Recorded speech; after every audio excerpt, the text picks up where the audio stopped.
together.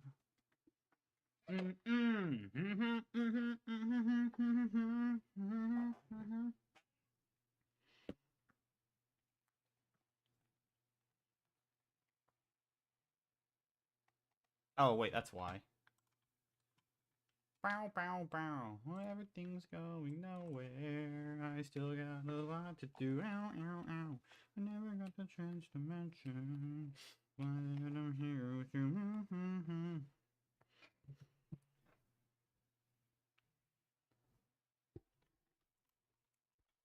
Bow, bow, bow. Everything's going nowhere. I don't even know, like, what the heck I'm in this game so far.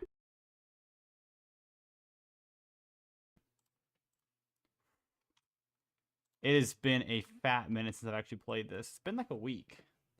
About. Hope I still am in my game. I don't know. I don't think anything would have happened, but I mean, 64 hours deep. I don't think it's like the worst thing that I took a break. Yep, I'm in. So I'm on 304 last time I remember. I'll see if that command actually works. No, okay. Bow, bow, bow. Everything's going nowhere. I still got a lot to do. Bow, bow. I never got the chance to mention. I'm glad that I'm here with you. And if you ever catch a signal, I know that you'd patch it through.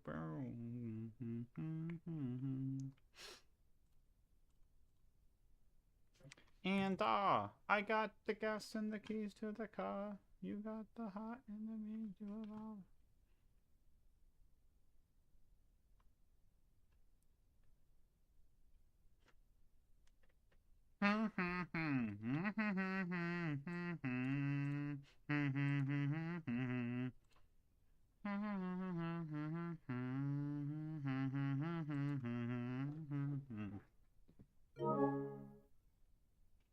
Alright, will the map be in dark mode?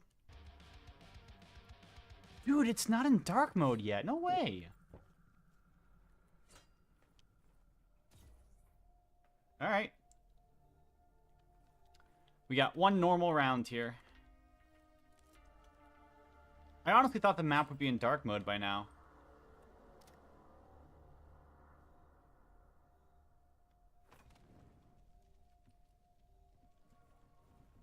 Yep.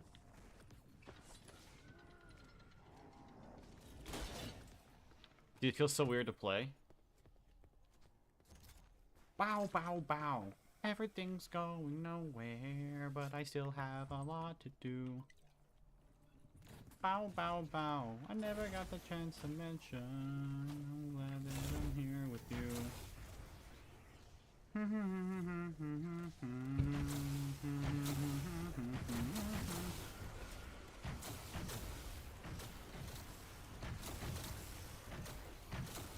I swear, Spotify takes longer and longer every time I open it up to load.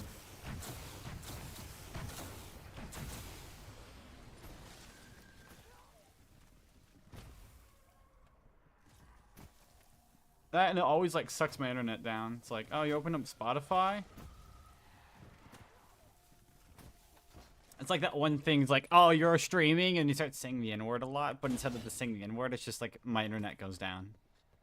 Oh, you're streaming?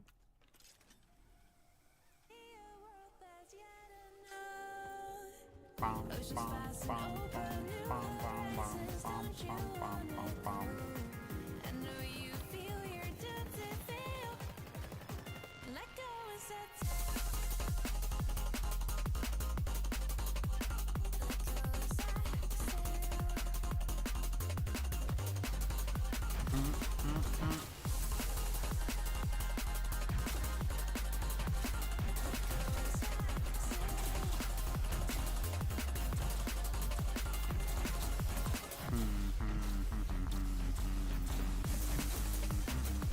How's the game going? Pretty good. I actually haven't played this in about a week, maybe a bit longer. I've been playing other games, but tomorrow I'm staying, so I have to swap my sleep schedule here eventually. for work, I'll be waking up at 3 a.m. starting in like a week and a half consistently. Or, sorry, I'll be waking up at like 2 a.m., maybe a slightly bit earlier. And then going to bed at like 5:30 or 6. So I gotta swap my sleep schedule. So tomorrow night, or I'm staying up a good amount late tonight, sleeping in a good amount tomorrow morning until I go to work at my other job, Little Caesars. And then staying up, likely attempting to the whole entirety of the night on Saturday night.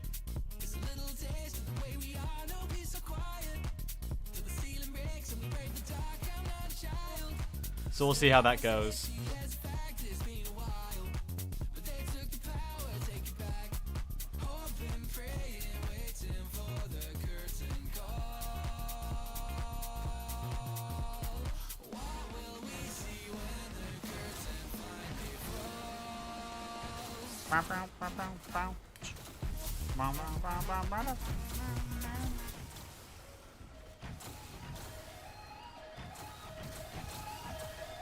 It's just so quiet for me.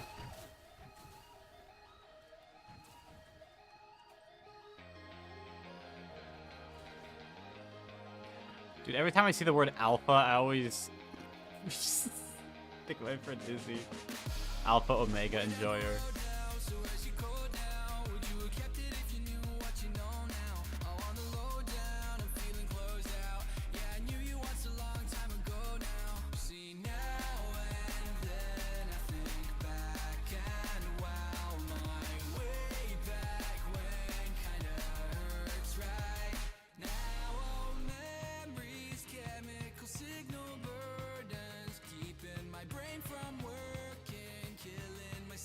It's gonna be a long round.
Keeping my brain from working, killing my serotonin. Yeah, oh, memories can't count the ways I curse you. Wish that I could unlearn you. Hope that they find it. I'm okay listening to this. I like this song.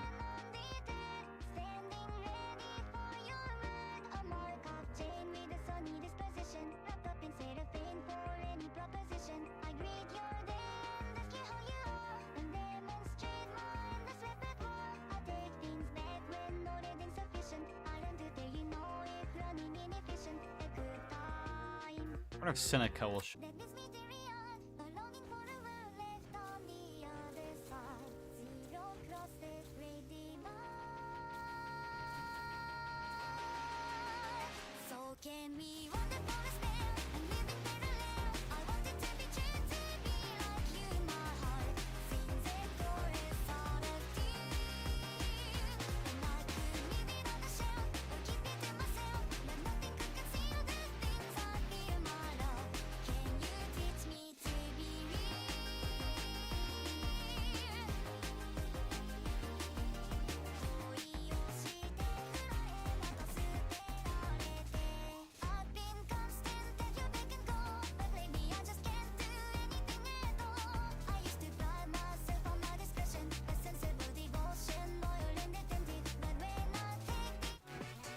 That's what I want to hear.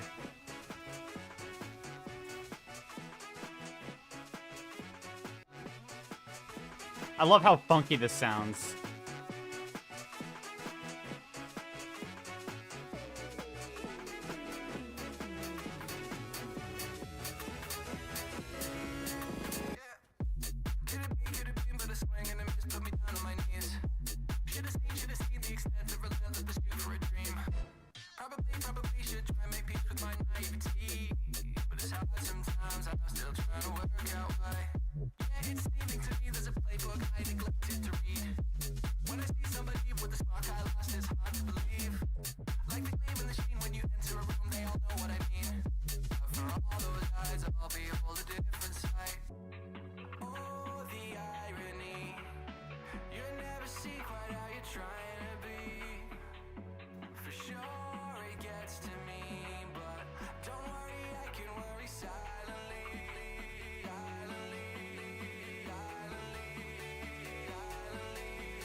When did we make the deal for fully forsaken truth for belief?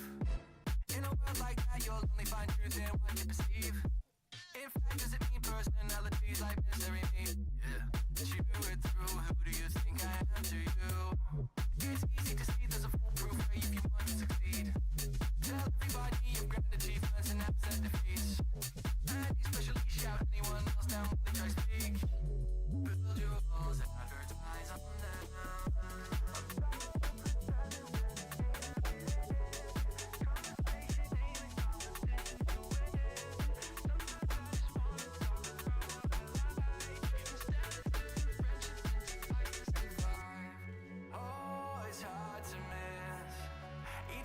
Talk, you're looking for profit.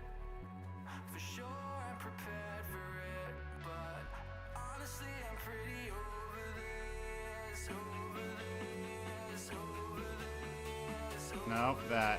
There we go.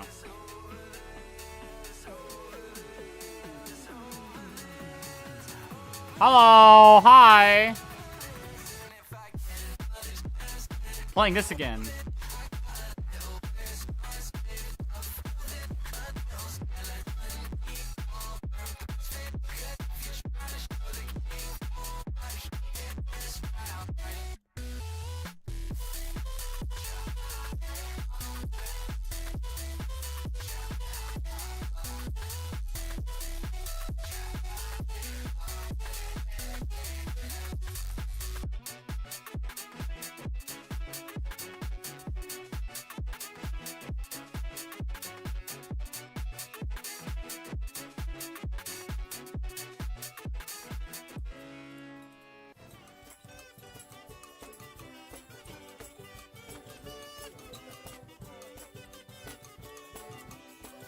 I might need to buy me a kazoo for the DJ set.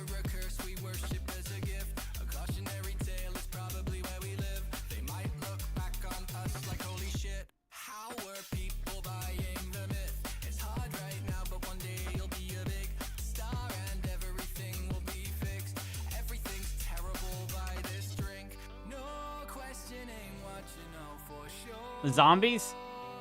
So, shooting the wall is the safest. So the Tundra gun, for some reason, has a big issue with crashing the game if you actually shoot them, the actual zombies.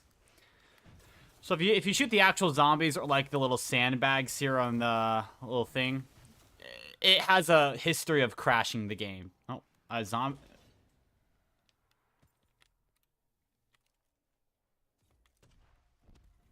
A dog fell out of the map right there. That's what I just shot. All right, insane. That does happen too. Dogs can actually just fall off the... They can fall off the railings here and fall out of the map. Mainly though, whenever you shoot the... you know, whatever it's called here. Sandbags, the zombies themselves directly. It has a history of crashing. And I have no idea why. It's on everything. It happens on everything. It has PC, Xbox, PlayStation. It's just something specifically with shooting. I don't know. It's like whenever you shoot a full horde of zombies, but you shoot the sandbag. I don't know. It's something to do with the sandbag. It has always given people problems. Actually, one of the most recent players who crashed from it, King Jax. He was playing a game. He was shooting the sandbags. I think I was in his stream. I left a comment. I'm like, ugh, you're shooting sandbags. And, like, I kid you not, maybe a few minutes later, I don't know, something like that. He crashes. So, it's just something that happens on every single platform. I don't know why, though. I hear so much about that. Yeah. It's not broken, but the things that are broken are very specific. Like, hey, here's a really unique one we didn't find out until only a few months ago. Did you know that having a charm equipped on your weapon, if you hold out that weapon that has the charm for too long in your match, about 200 to 300 hours, it will crash your game. So, there's a bunch of really weird things. Like, thank you so much. Thank you. There's just a bunch of super odd crashes that can happen in the game for no reason. So, don't use charms on your weapons if you plan on playing for over 300 hours. That's one thing to do or not to do. I don't know, it's really there's definitely more that I'm not thinking about right now, but none that I can think about. Yeah, on crashing this time, I still don't know if I want to turn on Pack-a-Punch or not in this game. I'll have to see how I feel. I'll really have to just see how I feel whenever I get to the 430 hour mark. That was a fast ammo trade, dang. So, I still got 380 hours to go though to get there, so it'll be a while. I have a long time to think about it.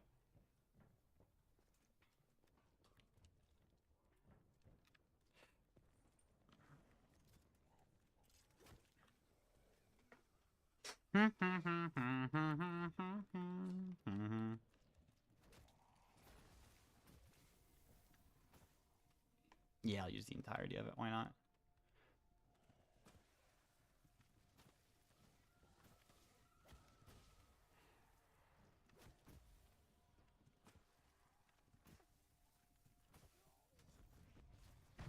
Let's go find a video to watch though right now. Something wacky. I don't know.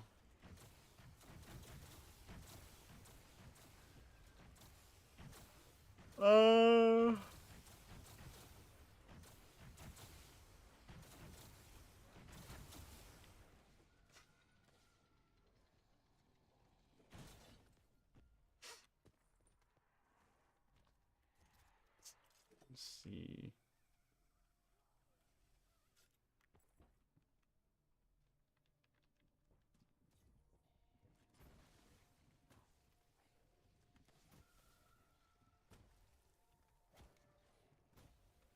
Nature documentaries, they're okay. It depends. I liked them a lot more when I was younger because it was something we watched during school, but it's not something I actively seek out. I usually,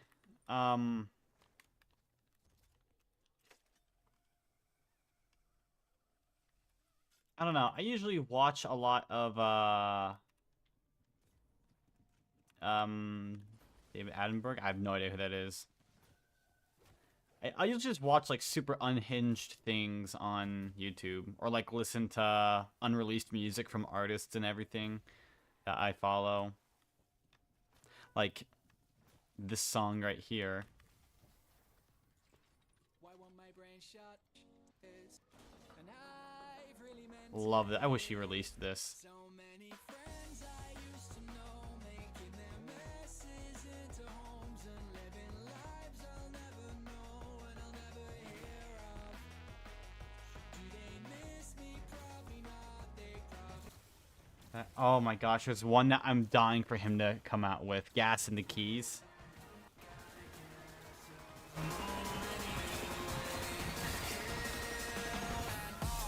I got the gas and the keys to the car. You got the heart and the means to evolve.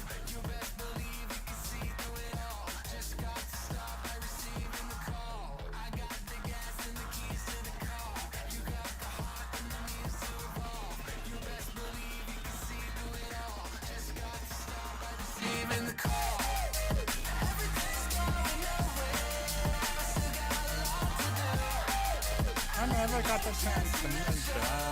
I'm glad that I'm here with you.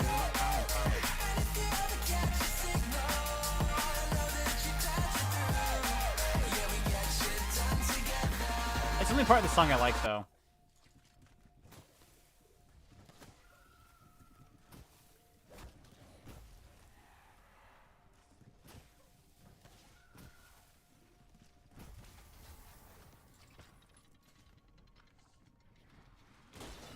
Oh man, there's not much to a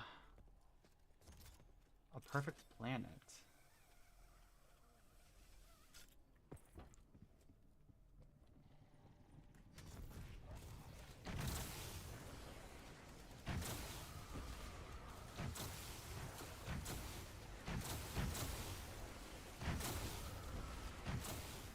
Oh my gosh, wait, I gotta see this video here. I finally beat Future Funk. Future Funk is a level in Geometry Dash that I have spent 3 years. It took me like 3 years to actually beat the level off and on. I was so happy when I finally beat that level. And it's this guy's, maybe it's this guy's reaction to beating Future Funk. We all love Jonathan GD. All praise Jonathan GD. Today, we are playing one of the most popular hard demons in all of Geometry Dash, which is none other than Future Funk by Jonathan GD. Woohoo! Finally, we're doing it. This is the most popular hard demon in the game, and I've been putting it off forever. I moved my face, can you see? It got 22 million downloads and almost 1 million likes. This is a pretty big level, bro. This level is really fun. I did a practice run of it, but today we're gonna go and just check it out. You know what I'm saying? So let's go. I'm gonna go into practice mode to begin. So starts off with this cool part. So the really cool thing about Future Funk is it takes big inspiration from 3 levels. The first one being Clutter Funk, as you can. Well, Clutter Funk, oh my gosh, wait. It takes inspiration from Clutter Funk. I know that. There's one that's called, like, High Life, I think it takes a lot of inspiration from. And then, oh my gosh. I know it's High Life, Clutter Funk, and something else. And I cannot for the life of me remember what the other level is. Okay, what parts of the levels are unique?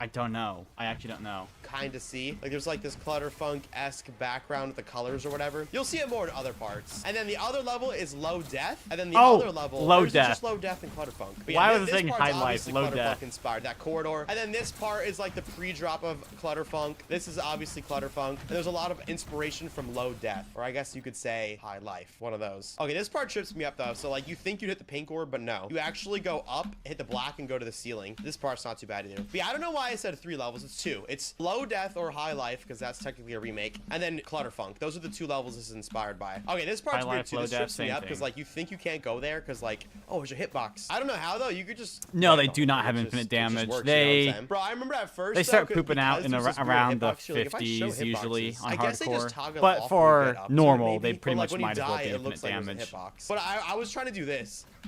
Like literally the hardest timing off of here onto the corner. Another thing about this level too is if I show percentage percentage, you'll see that this level's long. We're only 18% of the way through the level, but it's like a very consistent and fun and well-balanced level. And this song is an absolute banger. A copyrighted one, but a banger nonetheless. Practice the last part. Yeah, you guys are gonna see the last part of this level is by far the hardest, which is very unfortunate because with an extra long level like this, you don't want to be dying to the ending. And unfortunately, the ending is by far the hardest part. Oh, look at this. Oh, This is okay. so Well, Clutterfunk that's because right the here. dogs And in then we got this some more don't Clutterfunk. have You guys are infinite gonna see, health, I think though. So the next dog's part is health, when no it matter really what starts to look difficulty like you're High on. Life by Meeg Worlds or whatever his name The is. dogs have a health cap, though. The zombies don't have one. Dogs do, which is weird. I don't know why it's that way.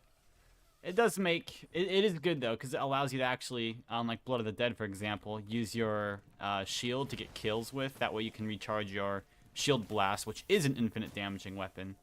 So I always wondered how good the turret would be on hardcore, but like it only lasts like 10 seconds, and it takes way too long to recharge.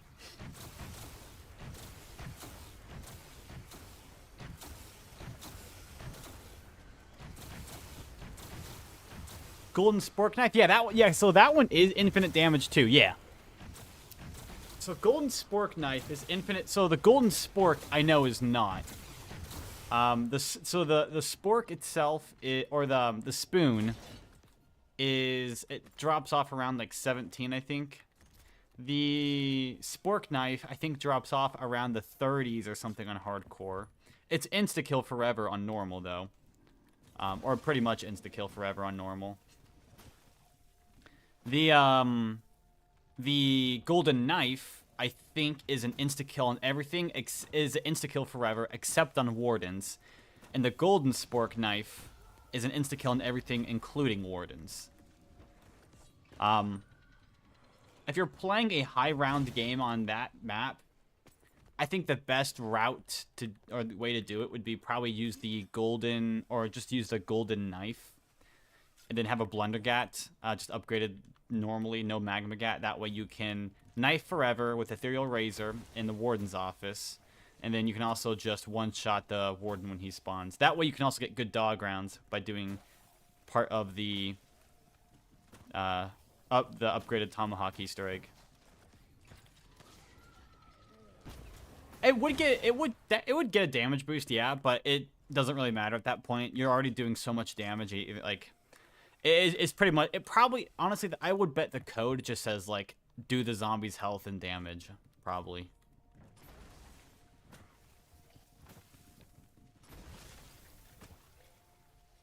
I don't know what the code really says. But the only issue with getting the Golden Spork Knife, it's a long quest, which is fine. But it also requires you to upgrade the Tomahawk fully, which you normally don't want to do. But where does the Health Redeemer have an advantage to the Retriever? Honestly, absolutely nothing. It's kind of... The Retriever is kind of awful. You will get more... I mean, if used correctly, you'll get more kills overall than with Wraithfires. But Wraithfires are just so much more convenient and just better to use in general. Because you can, like... They're Molotovs, you know? You can just set them down and... It's not something you really have to use too much. The Retriever compared to the Redeemer... So the Retriever gets more... Or the Redeemer, the upgraded version, gets more kills. Like, by... I think it's like 3 extra kills or something like that. I don't know. And that's it. Although, there's actually another thing it does. The Redeemer can headshot zombies. And what's good about that is it can bug headshot zombies. So, like, even if you're on hardcore, the Retriever doesn't do infinite damage. Neither does the Redeemer. But if it is upgraded, then it can get headshots on zombies and kill them on any round for some reason. So you can get points later in the game on hardcore that way. It doesn't have longer... I don't think it does, no. It might. But no one ever uses it, really, so... Especially not when Wraithfires exist. Like, area denial like that for 10 seconds, honestly, is probably actually even better, I would say, than the Hell's Redeemer. I mean, if you place it correctly, you can I mean, on instance for tagged or toad, you can get like 50 to 60 kills with one Wraithfire, probably.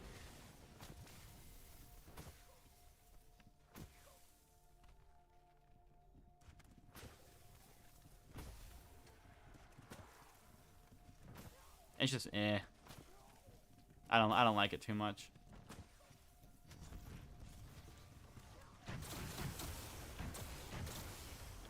Throwing out drops isn't that good. It is good for that, but there's very few times, at least in my experience, where the drop is in such an inconvenient spot that you can't just run over there and grab it yourself. Yeah, it's so much better in BO2. Well, also just because there's really, I mean, it's and on BO2 you either use normal grenades or you use the Hell's Retriever. Well, why would you never use the, like, grenades do nothing on BO2 pretty much. Or they pretty much do nothing. They're useful for the first 2 rounds to speed up, or, you know, speed up the beginning of the rounds. That's it, though. That's about all, though.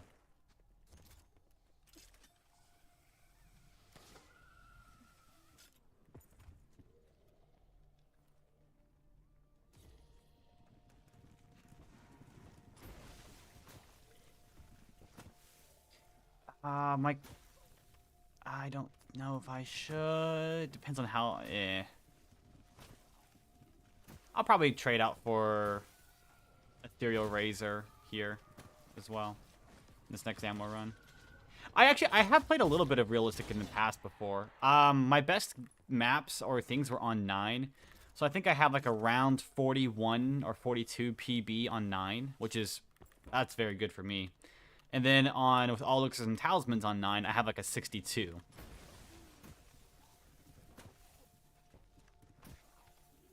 Hi, Baskets. Hello. But if I played it again now, I could do so much better. Now that I actually know how to play the map, or know how to play the map better, so.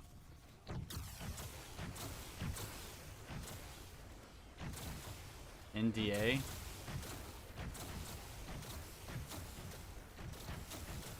You guys see the new name for the name for the new zombies map coming out in BO7? Paradox Junction. That is a crazy name for a map. I'm not gonna lie. It's kind of cool. Paradox Junction. I mean, it is a Nuketown remake, so like no one really cares. But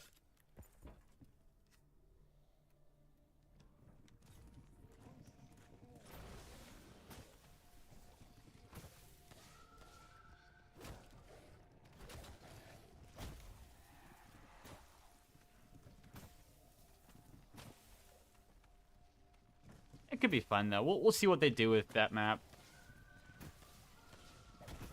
Here's my main question though. So like, in the ending cutscene for the Astra Malorum Easter egg, we get pulled down into the pits of like hell on Mars. Okay, so like think about this. We're on Mars, and we get pulled underground. So I'm thinking, oh, we're gonna end up in some like super weird underground cavern in the, you know, depths of the core of Mars or something. Apparently not. I don't know. I mean, okay, Paradox Junction with a map name like that. I have a strong feeling. Here's my theory on how that map's gonna work. Nuketown remake, and it's gonna have like a bunch of elements from a bunch of other games, from other zombie game maps in it as well. So I have a feeling we're gonna be seeing a bunch of like elements from like, I don't know, just older zombies games in it. I don't know how that's gonna work. I don't know how. But like Paradox, you know, you think about the word Paradox.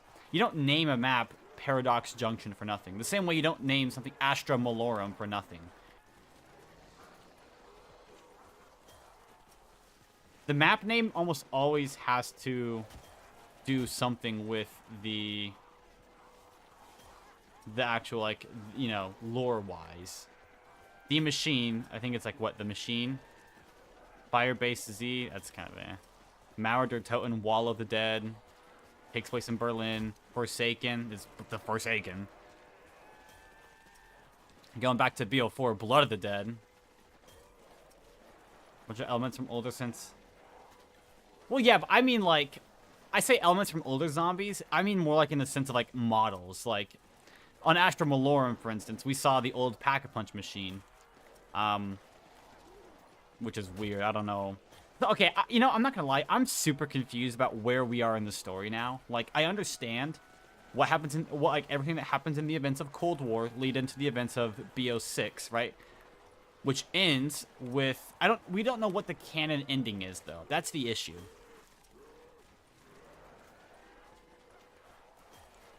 We don't know what the canon ending of BO6 is yet.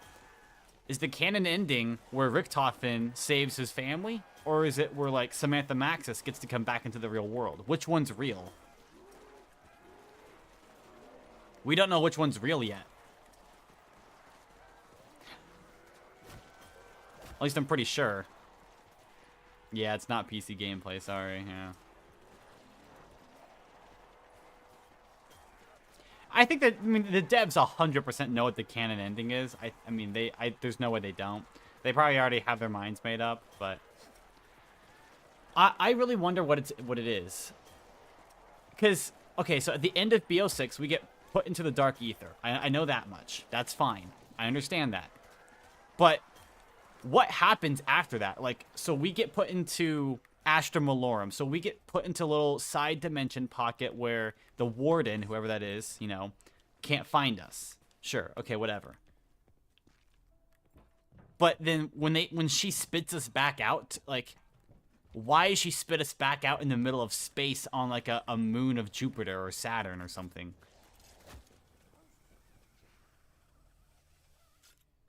So, we are literally in the Dark Ether, in space. I have no idea where we are. Like,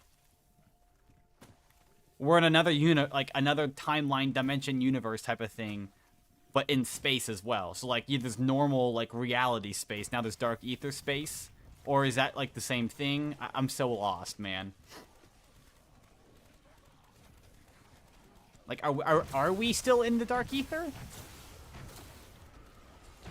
The move is PC now? My PC can't handle it, though.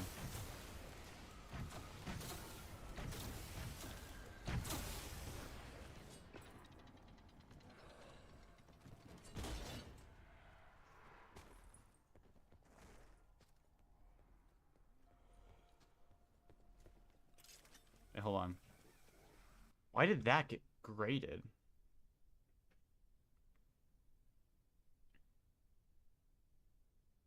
Why did this assignment get graded of all things?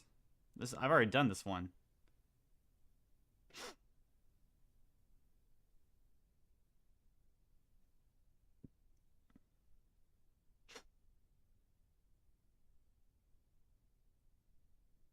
That's odd.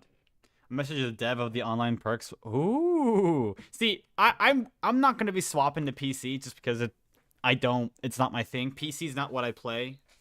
You know? But I will definitely get myself a jailbroken PlayStation. That will eventually happen. Not sure when, but it definitely will happen.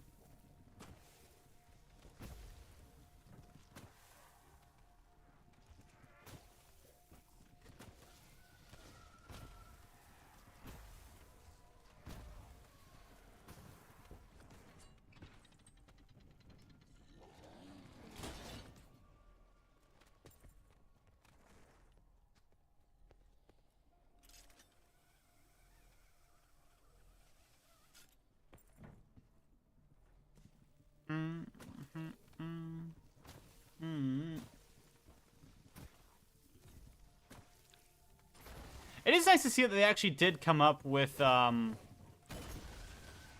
Okay, thank you, dogs. It is nice to see that they actually did finally come out with Hibernate for PC on BO4. It took them a while. It did. However, I think major props for actually getting it out like that. Yeah, I think 2026 will be pretty good for BO4. I mean, last year was already really good for BO4 as well. I think it's only going to get better from here on out, I think. It took the Pluto devs. I mean, hey, you know, good enough for me then. my biggest thing is I want more competition, right? I want more competition. Like, right now, there is competition in BO4 high rounds, right?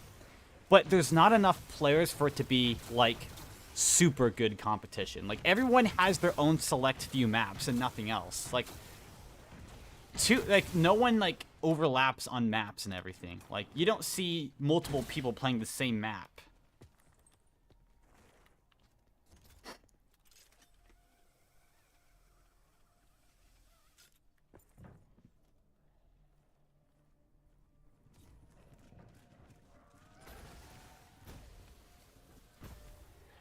I would love if there was another person who played, you know, tag. They're not hardcore right now, actually. I've seen a few people play maps, but I haven't seen anyone. Okay, is it mean if I say this? I haven't seen anyone come close to like anything huge yet. Like, there are some really good players out there. Give them time, and they're definitely going to be like a super big threat to other people's records, right?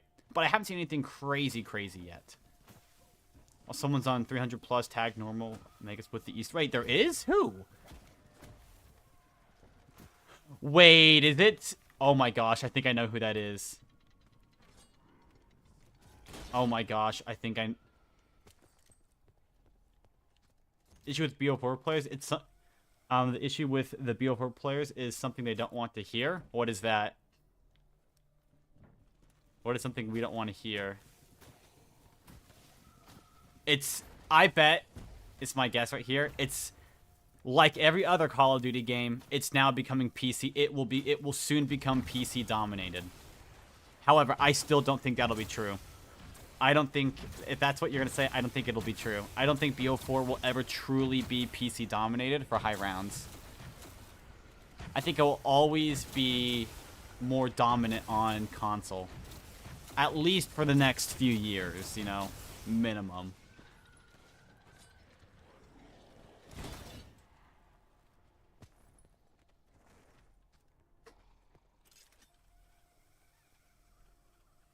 Because of the bugs? Console is more, I would argue, more stable still. I would still argue that console is more stable. There's less things I think that can go wrong on console than can go wrong on PC.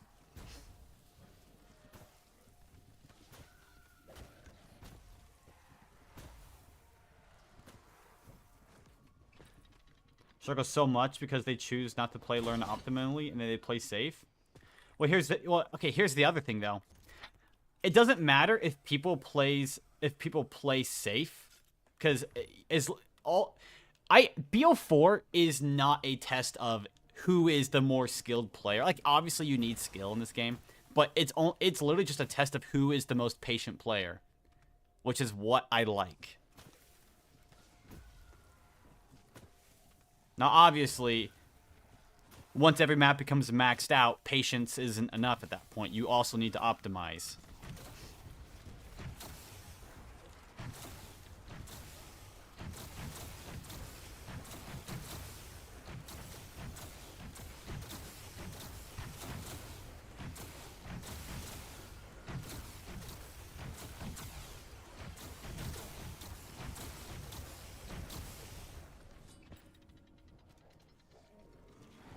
I have seen someone who's been trying out hardcore tag actually recently.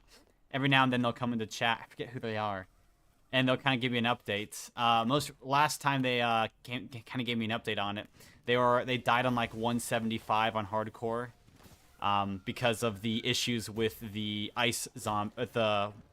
freeze rounds and also the ice water zombies ammo trades. That is always the worst part of the game, is making sure not to screw up anything, because you can mess up so easily in that part of the game. But do the easiest thing soon, as long as they can't handle it. I also think it comes with time, though. You know, the more you play, the better you get. I don't think BO4 hasn't. It's only now, like in the past few years, getting kind of more popular-ish to do high rounds and stuff on. So I think if you give it more time, I bet the overall player base is going to get better. I mean, you got to remember, this game was, no one liked this game. Not a single soul liked this game. You know, it got trashed on YouTube. It's going to take people, I think, unlike, okay, so like someone like me who's been playing this game literally since the day it came out and ever since, you know, pretty much. It's going to be so much easier for me to pull off certain things. I know how the game plays infinitely more than other people. But if you give those other people the exact same amount of time I do have on the game, they're going to be super good too. You know, I think if we give it more time, we're going to start seeing a much better players.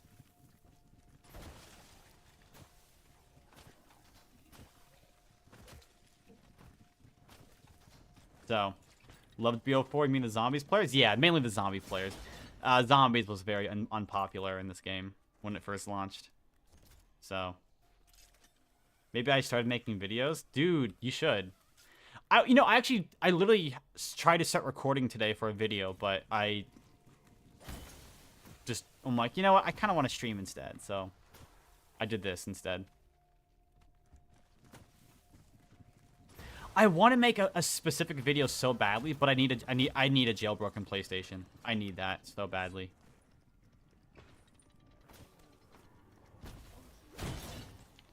I want to be able to try and go for the highest round I can on Ancient Evil in the boss fight. You know, I want to try and, like, I want to be able to have a thumbnail say, here's how I got to round 935 on BO4. Something that should otherwise physically be impossible. Very easy to get, I know. It's just, it's not a top priority for me right now. That's the thing. It's not a super huge priority.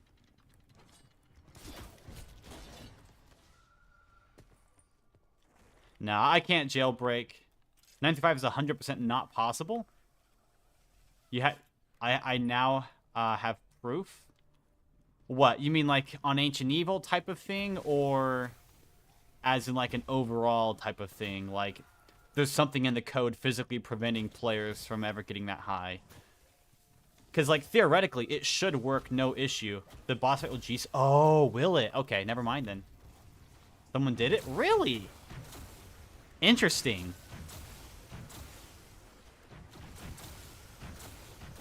G-spawn, I know that there's like 1,000 things that can G-spawn you, at least in other games. I assume it's probably the lightning, or I don't know. There's gotta be something. Who cares? Who knows at that point? Oh, that does kind of suck though. That's one of the more realistic ways that a really good video could have been made. Nah, dang it. You knock him down, it adds a bit of entities. Pete said it could be a ton of things. Yeah. Okay, well, well then. That sucks. Here's the thing, though. Are entities even a thing in BO4? I don't think they are. I really don't think... Oh, you know what? Okay, actually, also, you know what I've been wanting to try recently?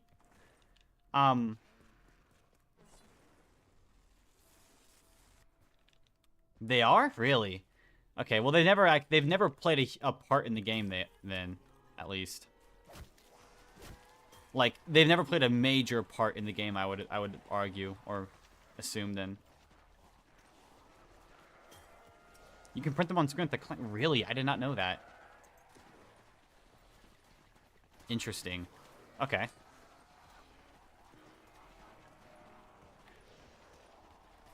Wait, what's the command for that then? I didn't know that. I want to try that. There's so much testing I want to try and do with that now. Or just kind of things I want to see. So, like, does the entity... Because, okay, every single map crashes at the exact same time. So there's no way the crash, the black screen, is due to an entity counter hitting some limit. There's no way that's it. It has to be something else specifically. I think, personally, it is server time. There is a certain amount of time a server can be active for. even when you're offline. That's always been my theory about it. And I've actually wanted to do a test, try that out. I've wanted to go into a multiplayer map and just sit in there for 21 days and see what happens. Like, does the game crash at the same time? Because if it does...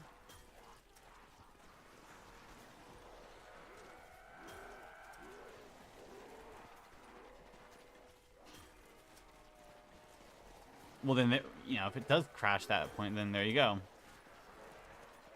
Oh, I would just love to try something like that. How's it running on? So, my assumption would be that it's running on, like, an offline local server. I don't have a Dying Wish command, but I'm at, like, I think 6 in this game.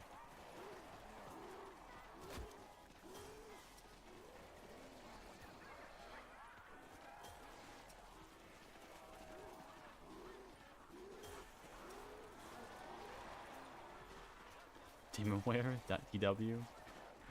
Oh.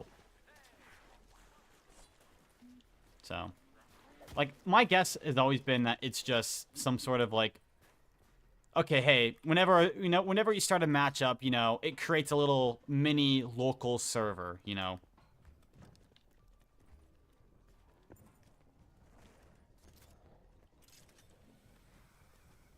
That's always been my theory with it, so, and that would explain why all maps crash at the same time, because every single map is, whenever you load into it, that's its own little local mini server. To a server of some? Okay. Build your own server? I wish, dude. Build my own server and never crash. Some sort, whether it's locally hosted or not, yeah. I think it's a locally hosted server that just, it has a set limit. That's what that's my guess on it. And I would argue it's probably right. I think it's right. Rebuild the exe of the game to fix the reset. Dude, get P on that. P needs to get it on that instantly. I want to hit round 935.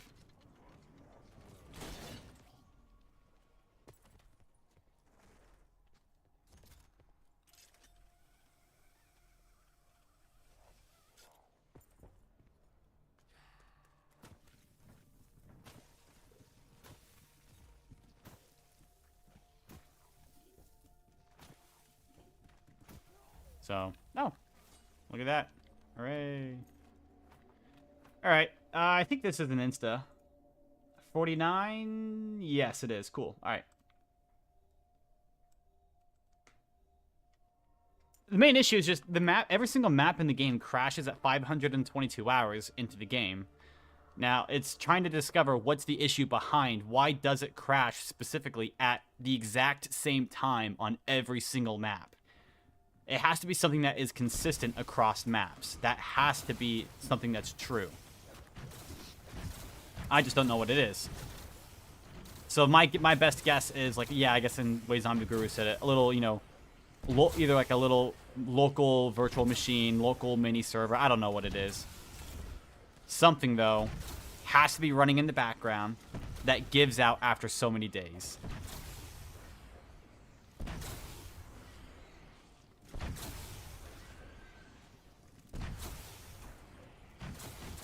And with it, if it's something ingrained, hard code, like ingrained like that, it cannot be something that's easy to fix. I'd have to imagine.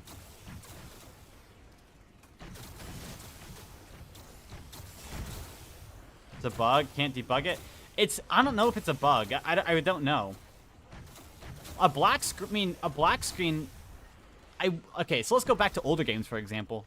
A reset on BO1 isn't really a bug. Like, I wouldn't call it a bug because that's just the natural progression of what happens. If you stay in the game too long, your screen will, or in the case, actually, let's go in the case of a reset. Entities build up too much in a match. It goes back to 0 and it restarts the match. I wouldn't call that a bug, really. It's just kind of the natural progression of what happens. Is it unintended? I wouldn't consider it unintended. Okay, nope. I don't trust that. We're not patching that? No, we're not. No one's ever getting there as well, I don't think. No one would ever hit 522 hours consistently enough and often enough to warrant patching it. There's no point. And that's me saying that as well. Like, I'm usually always like Mr. Brightside kind of like attitude about things, but there's no way someone's consistent enough to do that ever.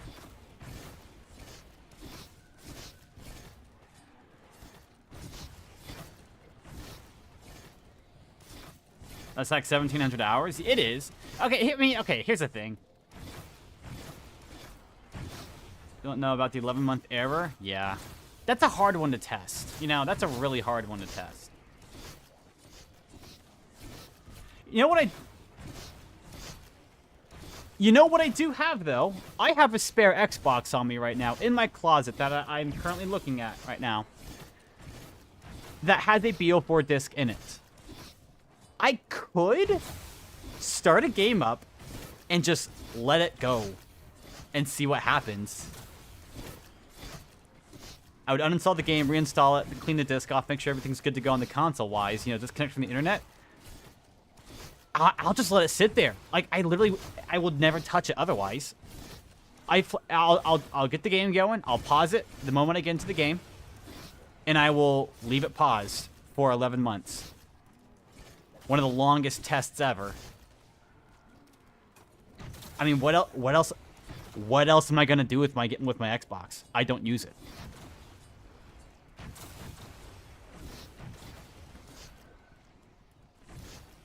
Seeing the perks in the menu online.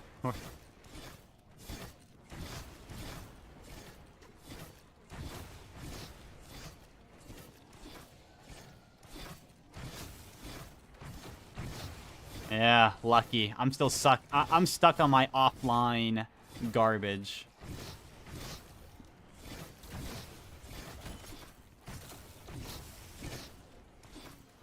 So, yeah, I'm gonna. I want to finish this game out, though. Before I do anything at all, I want to finish this game out, no matter what happens.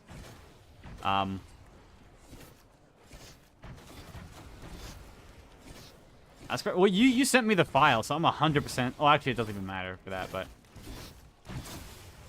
whenever I get out of the, once this game is over, no matter how it ends, I will eventually get myself a. Oh, okay. Next round's not an insta, so I kind of need to use that now. Hold on.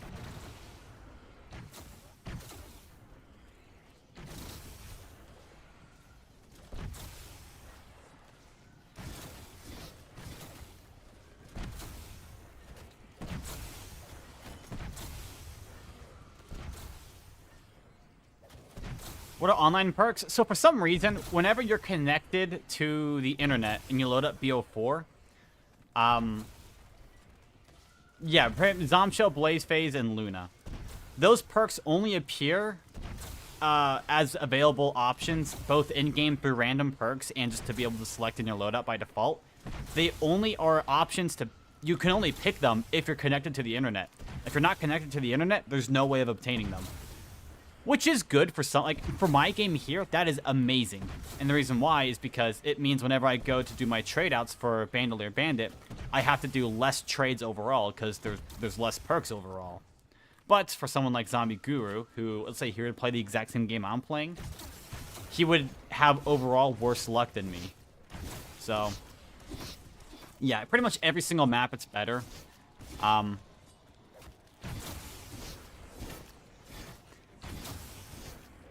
Now, there are some maps where it does kind of hinder you to an extent. Like, if you were playing normal on, I don't know, Ancient Evil, having Luna in your modifier slot would be really nice. Or, like, having Luna in your modifier slot on a lot of things would just be really nice.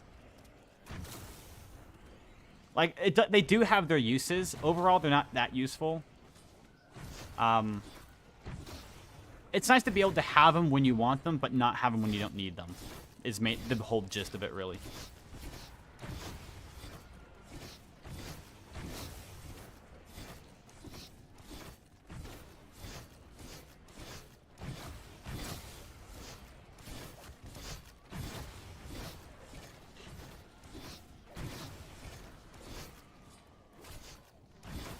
A fourth option on the PS4 patch? That would be nice. The Zombie Guru, who has been streaming Dur Reese for a few days ago. Oh, yeah, that's going to be him. That'll be him. Okay, I got to go to the bathroom so badly. I'll be right back. One moment. I got to pee.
Yeah, we get shit done together. Senda, I got the gas and the keys to the car.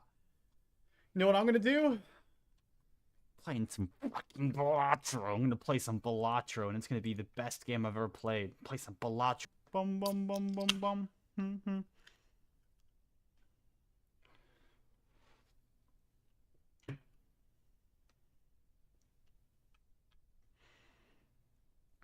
I never had the mention. Glad that I'm here with you. This is gonna be good. What have I not unlocked? Discard 5 jacks at the same time. What's Balatro? It's honestly probably one of the most peak games I've ever played in my life.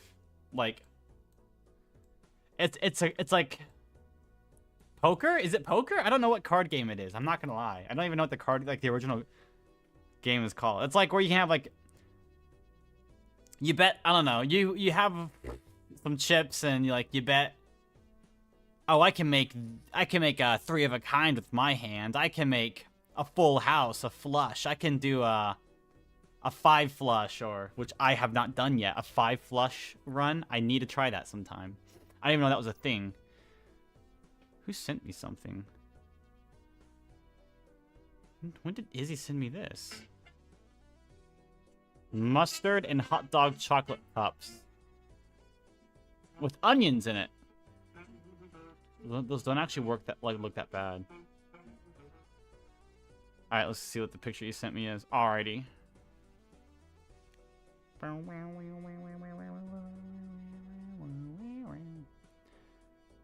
Hello, with the offline.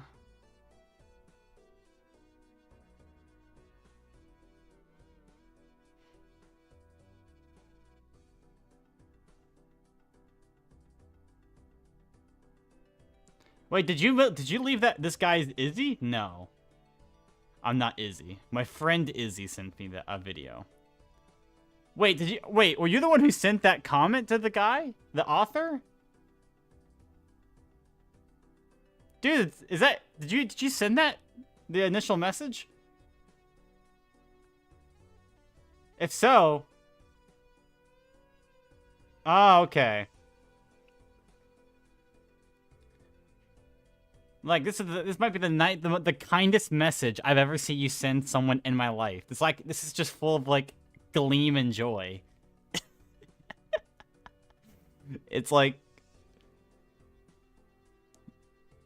By the way, could the elixir conflag liquid be used in round 1?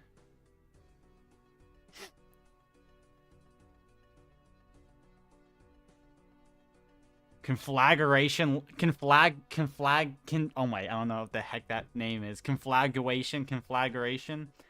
I can't even like pronounce it correctly. I have to see the word to pronounce it. Hold on. Conflagration,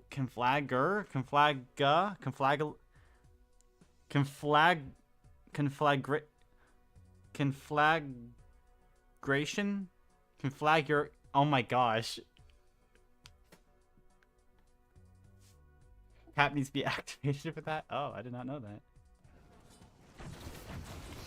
Alright, time for some Balatro. What do we play?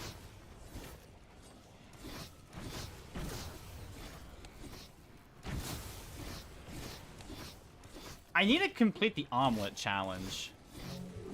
I'll do that one. Reroll the boss blind. That's not useful. Oh my gosh, here we go. I play for all flushes, and if I don't have a flush, I lose. I love that.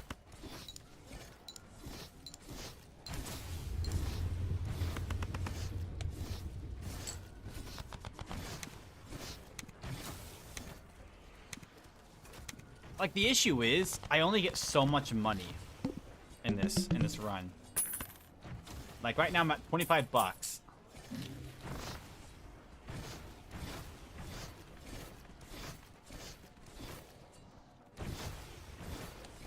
I just gotta get really lucky with, like, my first 3 rolls on cards.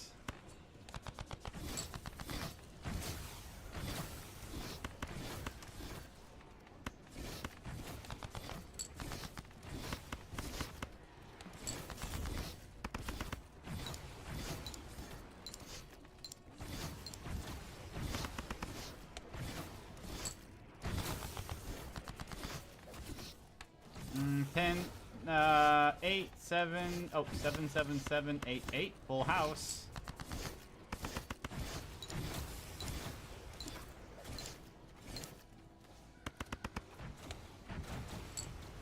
I forget, is a full house better?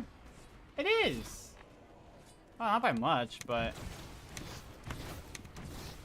Alright, 8 times 5 gives me 40 bucks. It gained 3, so I gained 15 bucks each round that I hold on to these cards.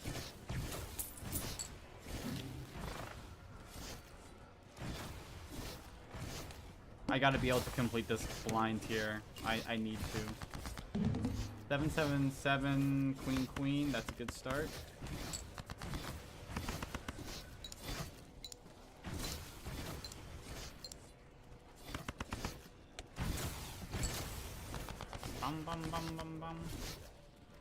Let's see here. We'll go with the full house or flush next.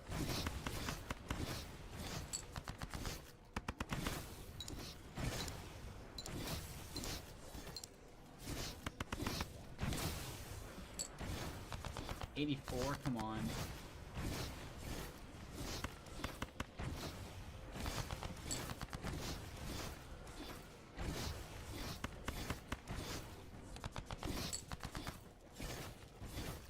I'll just play a high card, honestly.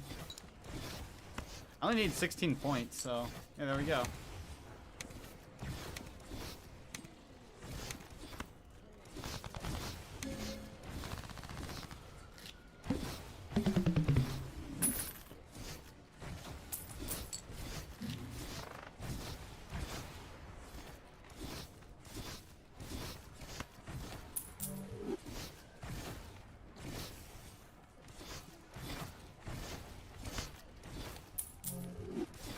I need a reroll. I have to have something.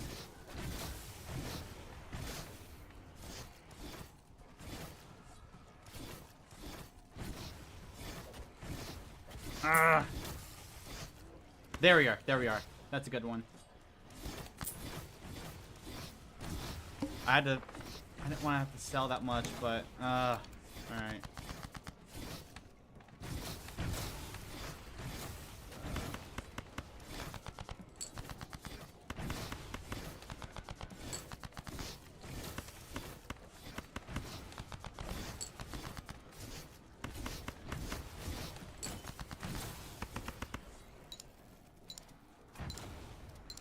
Not mobile in the UK? I don't know. I had something with Apple, probably, honestly.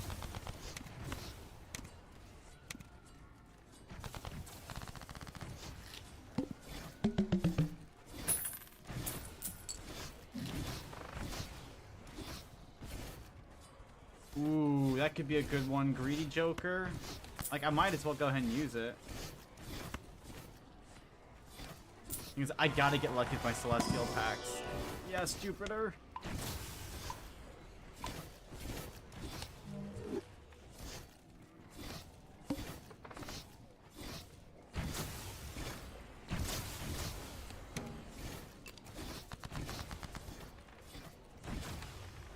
Oh man, this hand sucks.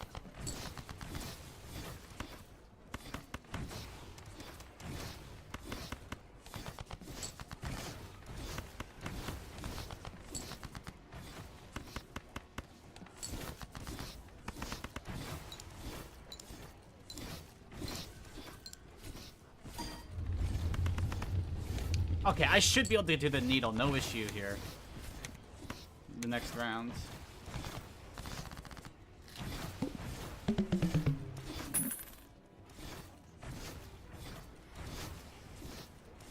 We're on 100 on Call of the Dead. Here's the issue with that. I have no idea how to play Call of the Dead. Like, at all. That takes a lot more skill than this. Unfortunately.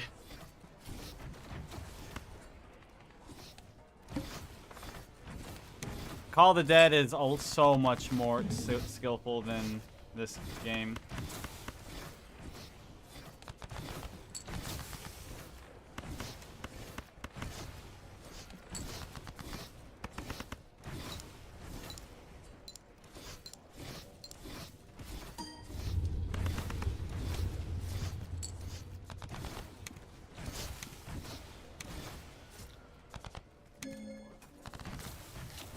Alright. Each egg is worth 20 bucks. That's good. Oh, I need to sell one egg, though. Because that's a heart card. And we'll buy a Celestial pack as well. Hopefully get a Jupiter. Yes! Well, not even that you have George Romero haunting you the entire game. Like, probably up to round 60 isn't that bad, given you get good box. But everything after that, I don't know how to play at all.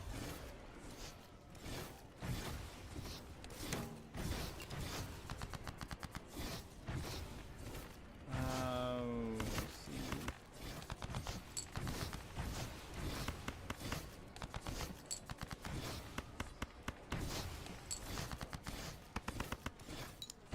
Also, I've never actually played Call of the Dead ever before, so there's that too.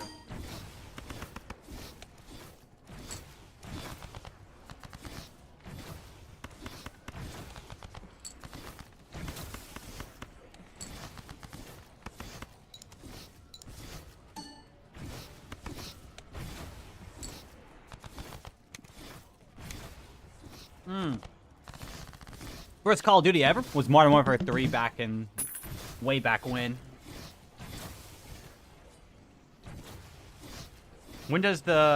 Oh my gosh, who just asked what? Something about when is every insta-kill round? Oh my gosh. When does every round in BO4 become an insta-kill in hardcore?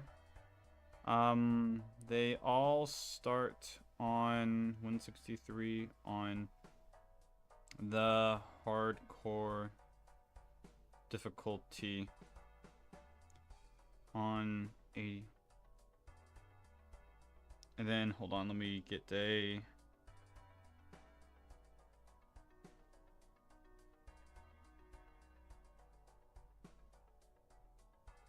Let's go, where's ZWR at?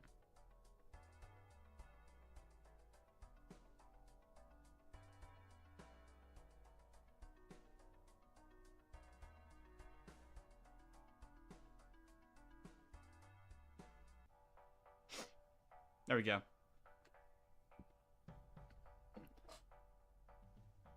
Okay, let's go.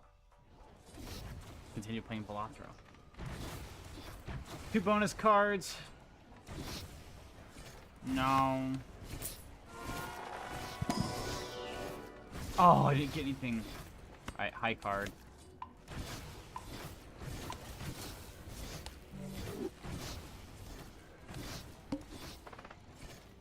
I can either get a guaranteed $11 or increase the value of my jokers. It makes more sense to increase the value to gain $11. Before that, I actually played a lot of Minecraft, like Minecraft and just whatever other games I had. Oh crap, the water. Oh, hold on.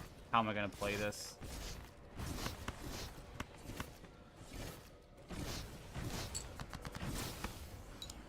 I have 0 discards.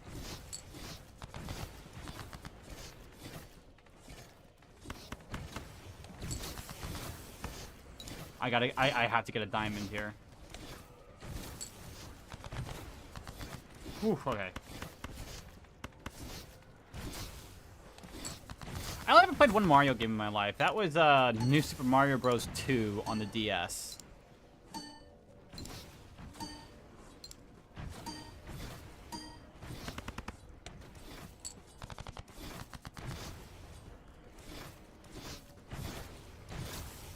I literally have nothing I can do here now. Oh my gosh. I can make a pair. And that's it.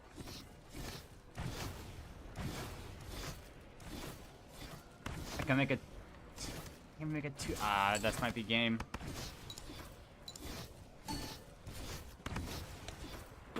I died already. That. The water. Okay.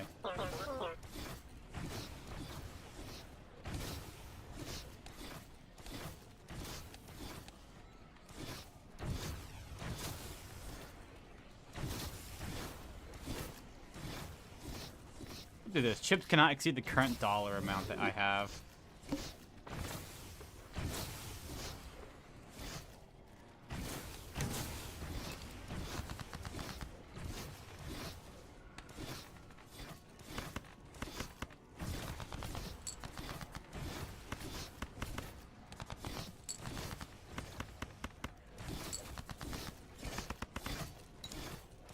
Kinda hungry.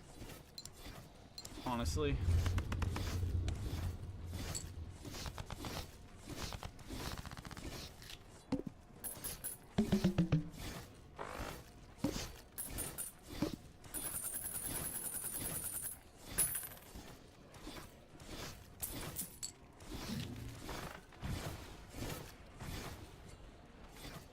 This should be the easiest game ever of Balatro.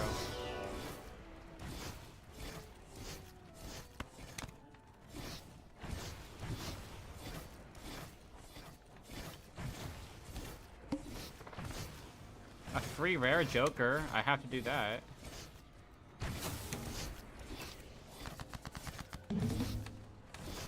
Ace, ace, king, ace, ace. Let's go these two. Do a 2-pair.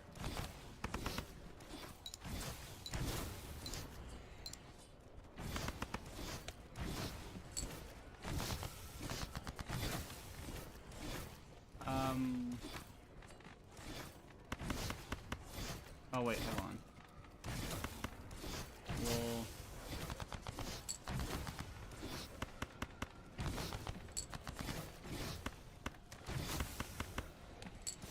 there we go.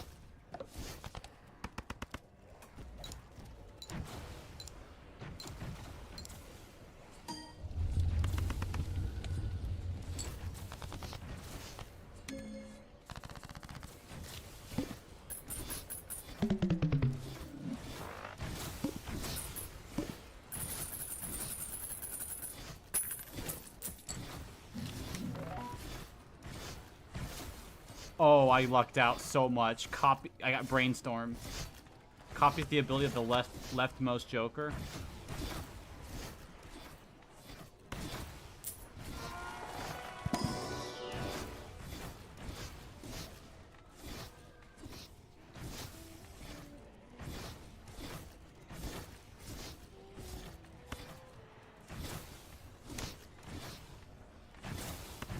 I'll take that. Might as well. I'll use Neptune's better than nothing.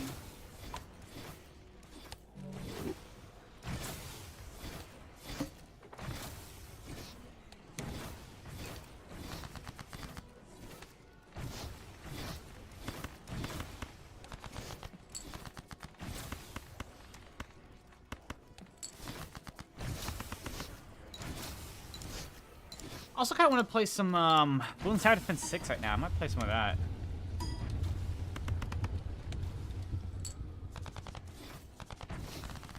If I'm gonna get a game that has $400 in it ever, it's gonna be this one right here.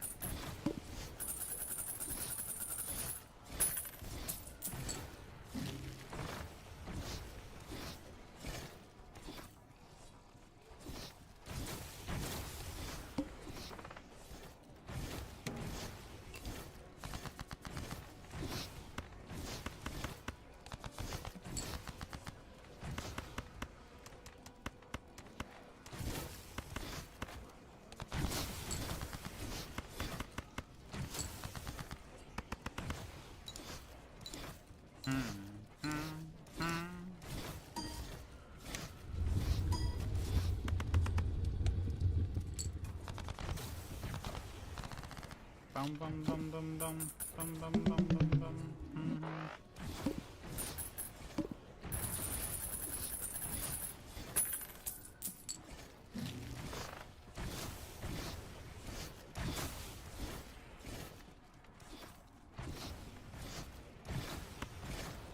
Sure, we'll buy one of these.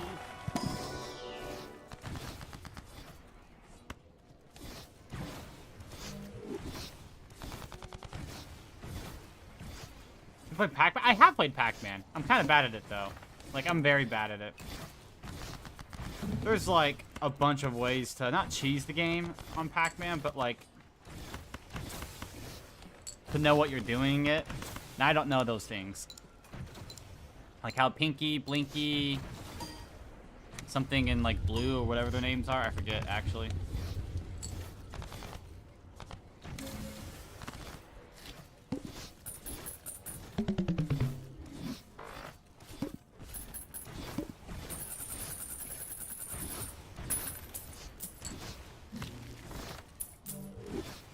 Oh wow, the egg. Creates a random Joker card. We'll do that.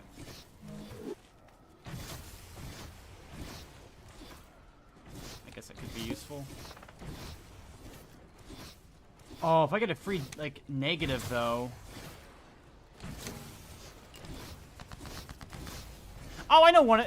There's, like, one where you can, like, in the bottom right-ish kind of middle corner, facing up into, like, the top wall. Yeah, you can do that, and they won't come after you. Hi, Glooby. Yeah, I know what you're talking about with that spot. I play on PS5 here.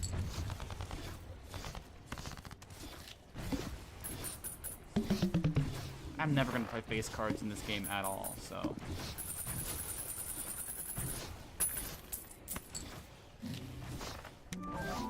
Ooh, there we go. Oh, I'll take that. That's a good Joker. It's not bad to have. +1 hand size.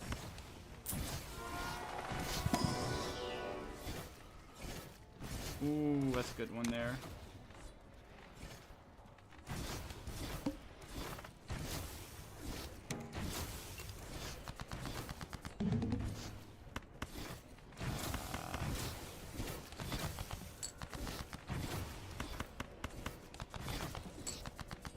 Oh, come on, game.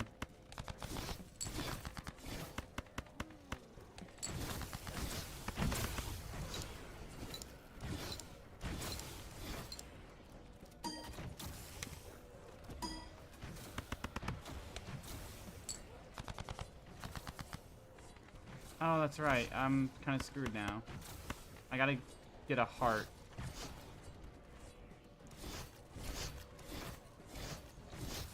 The only graphical areas that you have? Yeah, they're kind of, I got lucky with mine as well. The only graphical errors I got for mine, okay,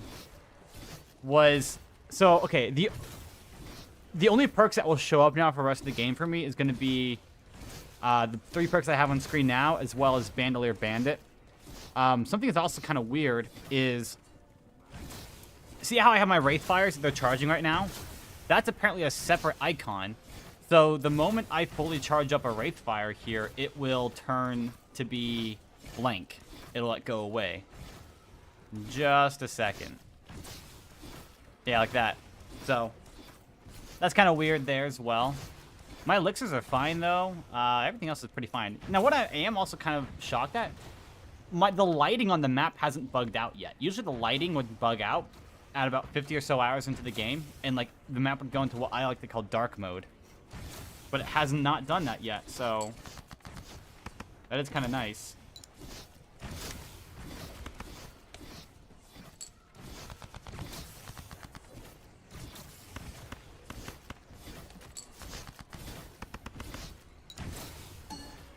Like mainly the shadow. The map gets very dark. Not like almost to the point where it's difficult, but not quite there yet. It gets super freaking dark, though.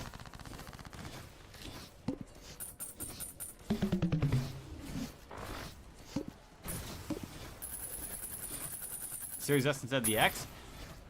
Maybe? I used to play on the Series S. I was most of the time pretty, like, generally okay.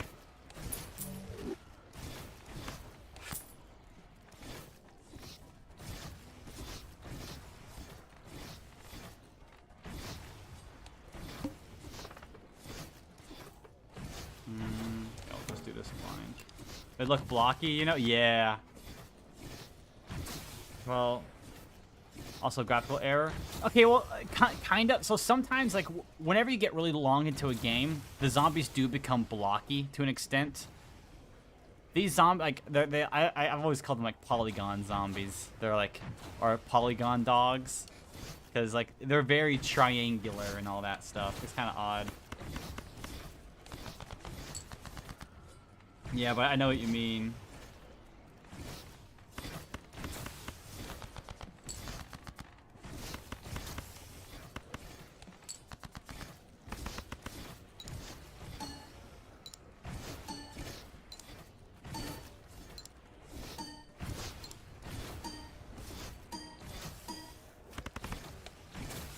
Wait, I just not realized. How to get more score? If I...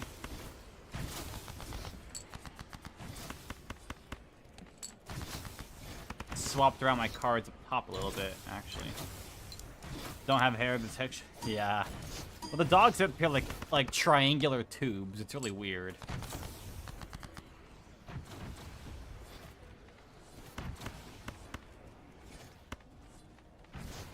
I mean...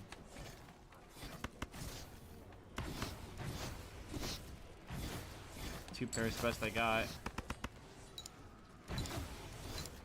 Oh yeah, that's the artist I listen to called Fox Stevenson. Yeah, he's just over there dancing. Moral support or something, I don't know.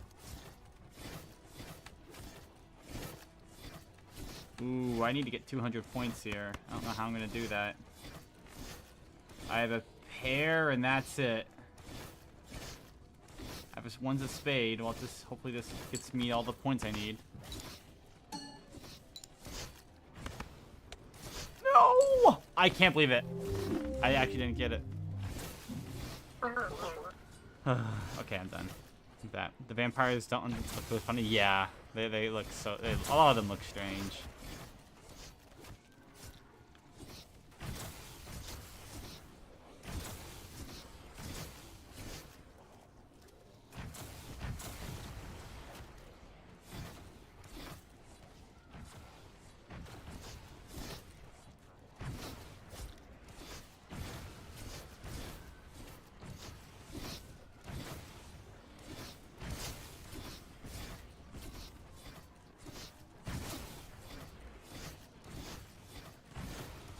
looking for a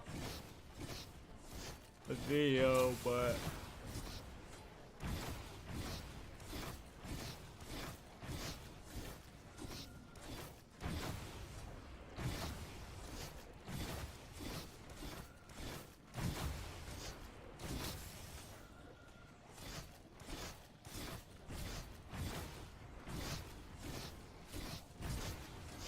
comforting map visually?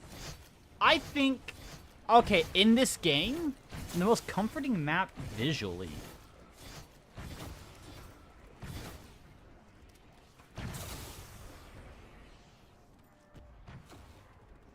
You know, actually, the best map visually is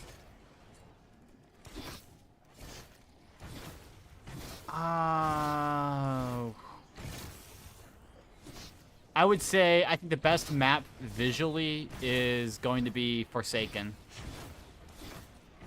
Forsaken on Cold War or Rave in the Redwoods whenever you play in the Rave mode.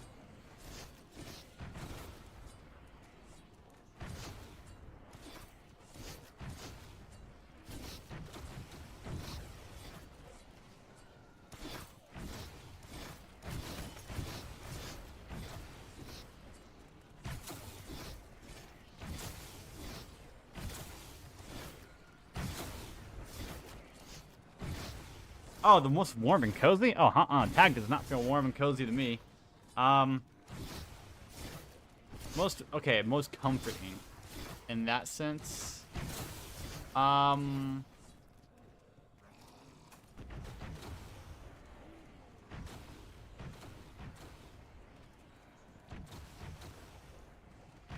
take.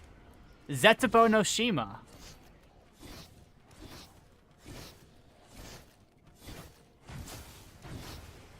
No way! My parents won the 80s music trivia? No way.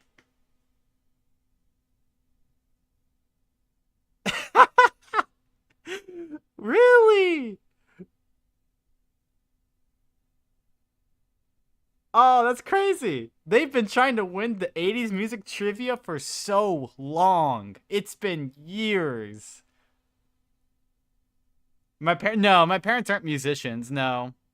My parents are they're more older than I'm like okay, I am 21 for example. I'll be turning 22 in about 4 months. My parents are 55 and 54. My mom's 55, my dad's 54. That's crazy. Whoa. Wow. Congrats.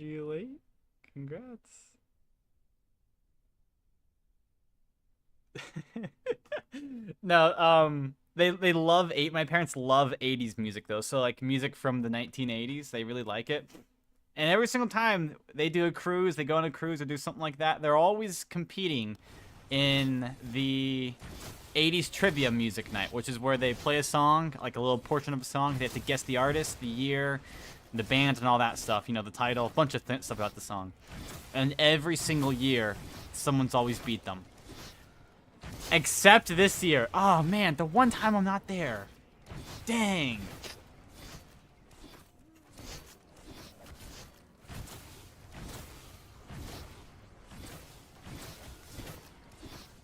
That's disappointing. I wish I could see that. That's cool, though.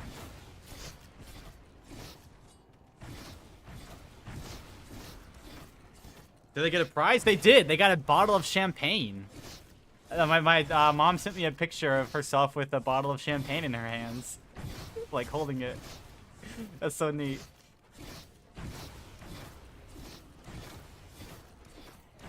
Oh, man.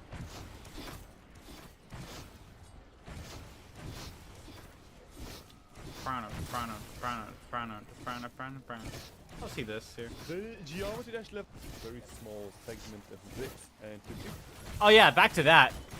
Oh, back to also me almost taking a dying wish. So Zetsubo's most comforting map? Okay. Let me think a little bit more real quick here. All the map options I have. I mean, BO4 included.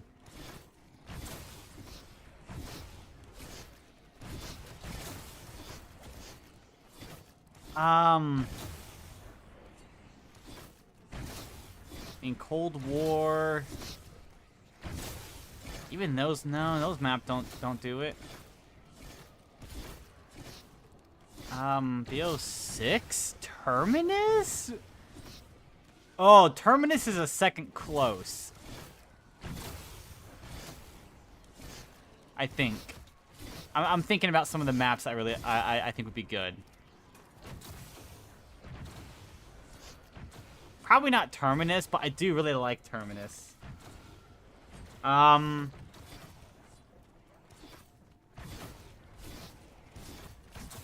Yeah, okay. I would say Zetsubo no Shima. So the main reason why I like the idea of Zetsubo no Shima being like a comforting map. You ever see those videos on TikTok where it's like, you've been awake for 10 hours. Where are you sleeping the hardest? And it like shows a bunch of different like really like nice looking beds with that one song in the background, like stumbled out of bed, dizzy in the head, bow down now, no no no no no. It's called, well, I know, okay, actually the song used to be in my playlist. It's called Let Go by Arc Patrol. It's a really good song, in my opinion. I always think like of rainy environments. Like, hold on, let me find a good example. Where are you? So, yeah, sleeping the hardest.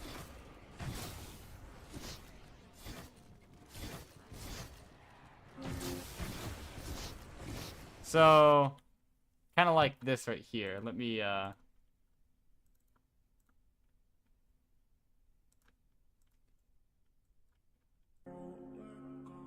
love these. This is like what I envision in my head. I love these types of environments.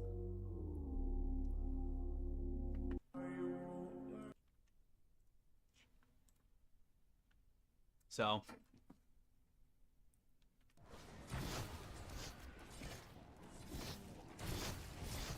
Tag's not a sunrise, it's a sunset.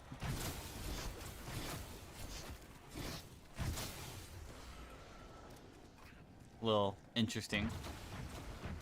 At least I'm pretty sure. I'm like 99% sure Tag takes place during the sunset, I think. Oh, you always hated stormy environments? They aren't comforting for me at all? Really?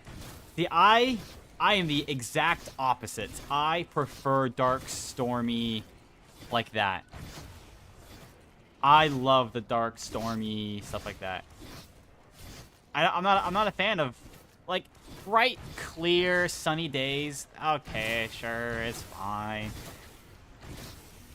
But okay, so like fun fact, I'm a redhead, right? I have red hair, and I don't like the sun all that much, like, at all. I hate summer, is what I'm saying. I really don't like summer. I don't hate going outside. I love it. I think one of my favorite things to do before I moved was actually riding my bike. I would constantly ride my bike. It was like an 8-mile loop I did almost every single day. So much fun. The best time to go was during the evening for me.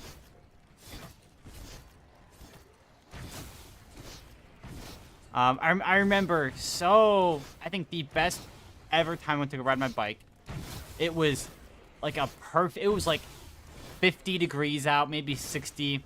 It was super cloudy, like to the point where it made it almost dark out. Not dark outside, but like weirdly dark. And I went to go ride my bike around the neighborhood and all that stuff, and it was awesome. I remember that so vividly. I love summer's the best. Really? See, I don't think so. I'm a big winter fan.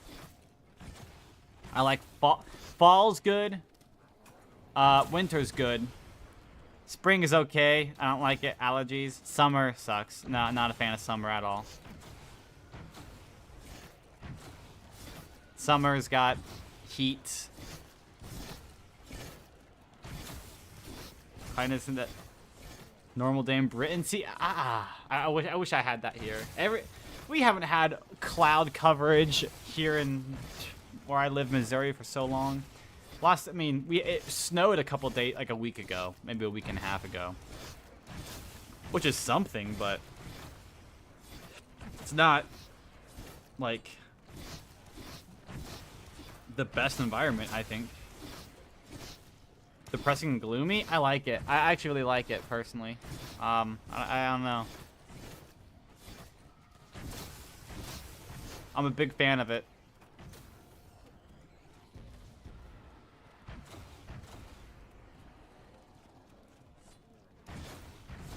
I don't know why as well. I don't know why I really like it. I just do.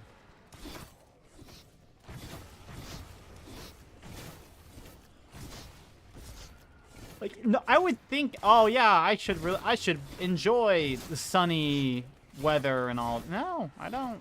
Not really. Sunny weather's so overrated, I think. But, you know, for every person who loves winter, there's gotta be someone who loves summer. It's gotta balance out somehow. At what time is it? It is 7:42. I will keep playing until... I'll play one more round after this. That's what I'll do.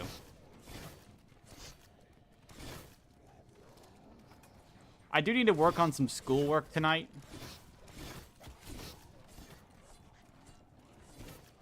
They compliment beauty of the sun. Summer day. Thou art to like a summer day. Okay, I don't know how to describe it. There is one part about summer I do like. There is a single part about summer I like. And that is heat lightning. That sounds so random. It sounds so odd. That is... Let me explain. 1 second, though. That is one of the best parts about summer is the heat lightning. I don't know what a good way to explain it at all is.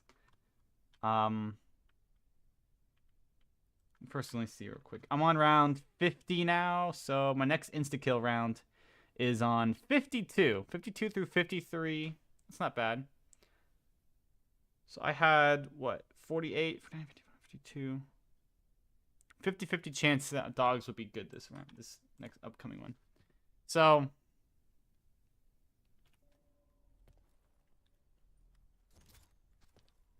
how would I explain why...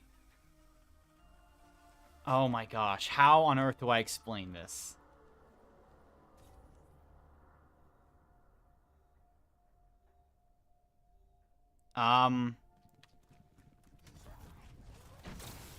Okay.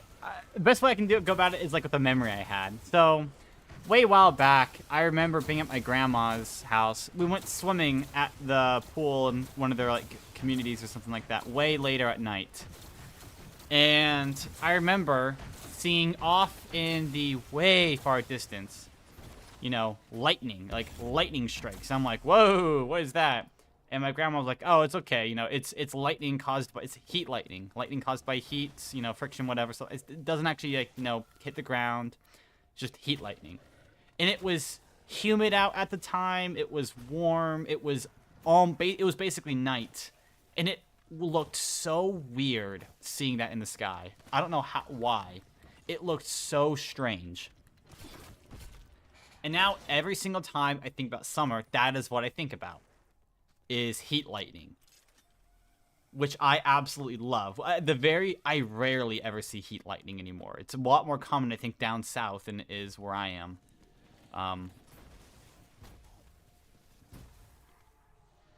And you see it at nighttime as well. Like, you never see it during the day. And it also reminds me of 2 songs I used to listen to. Well, mainly one song I used to listen to as well. It's called I Am Why, or it's called I Miss You. By, like, Rain, like, something Bella? I don't know. I Am Why. Yeah, okay. It's called I Miss You by Reaper. Which sounds like... Okay, that's kind of weird, but... It reminds me of this song here, which I love.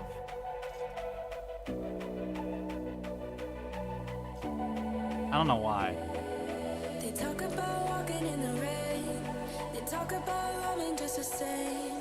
They tell me you'll get better in the warmer weather, but it's summer and I wish that you could hear me better. Summertime sadness playing in my mind, losing track of time. I wish that you were mine. Summertime sadness, feeling it tonight. Losing track of time, leaving you behind. I miss you, I miss you. It's a very weird song. Probably not your style. I miss I used to love this song. Uh-oh, hold up. Uh-oh, please don't crash. Okay.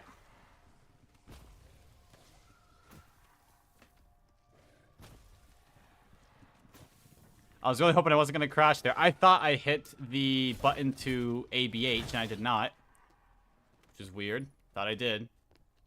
And so I had to shoot a full horde there, which was not cool.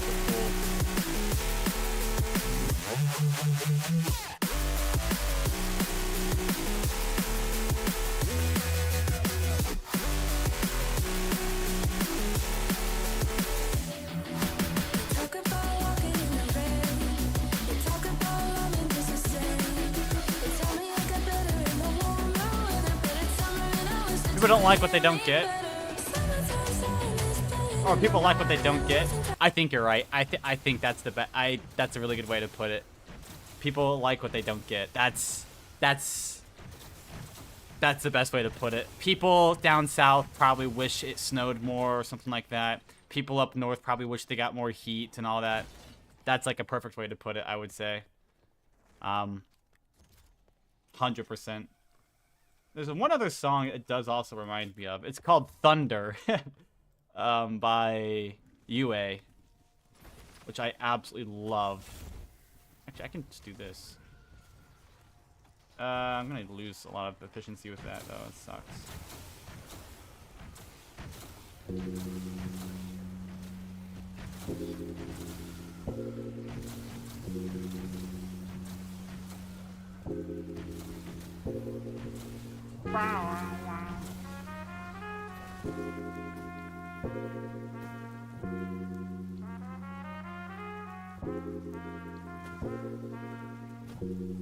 Why do we have to fight? Let me hold your hand, you were alright. It took me by surprise. Thought we would be ours for our whole life. Don't you know I'm here when you need it? We both know that time doesn't mean shit, but you're now seeing red. I hear the thunder right at the end. They had the saxophone in this song, Follow that shadow. which is so weird. You never hear that. Until we let go. Burning like lightning. Not letting fear when you're golden. Hold on to our dream. Want to believe we can have peace.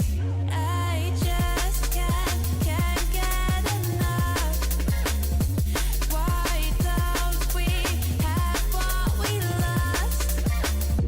Rain turns my show into rust.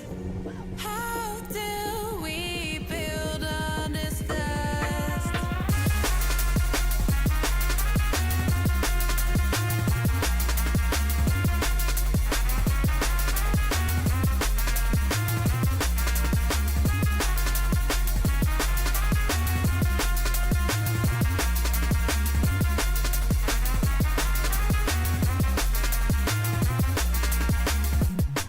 All the times that I tried, find another way into your mind, taking me for a That's the drive. thing. I want to find more new music though. I've been wanting. I don't find new music too often, and I really want to.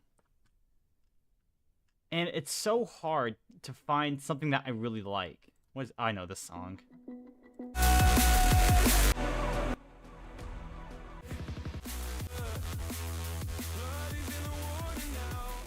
But I want to find something that is not...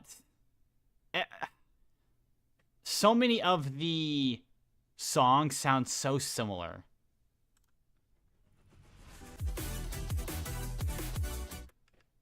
It's too much techno, like, things, and I want more actual, like, instrument.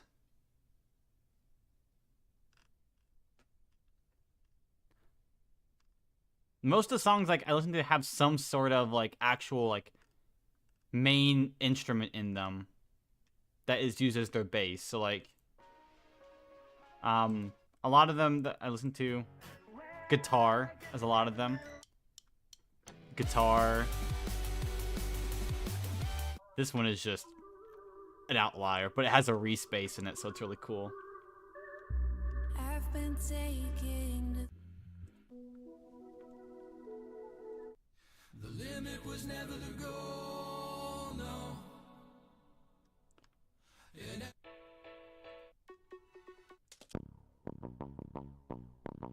This is still the best song ever.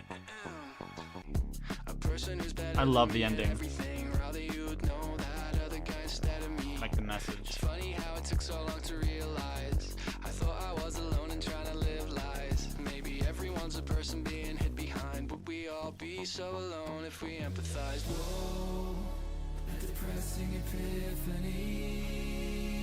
I know you so far as you'd let me see.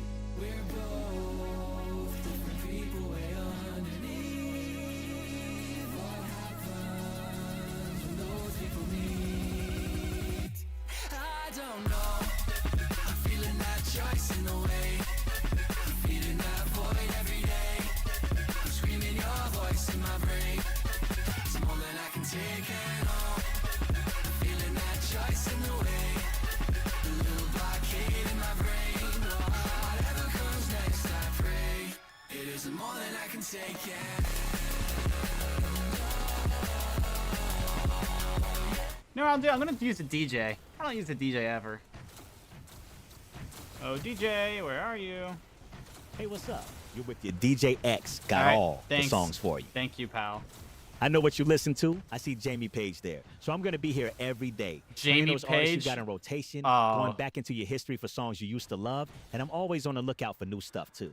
I Just know to push Jamie your boundaries Page. a little bit. I'm going to come back every few songs to change up the vibe. But if you're ever not feeling the music, there's going to be a DJ button at the bottom of your screen. Tap that to switch it up. Thank you, All right, DJ. enough talk. I mentioned Jamie Page. Let's Yeah. keep going with that and some other artists in that zone.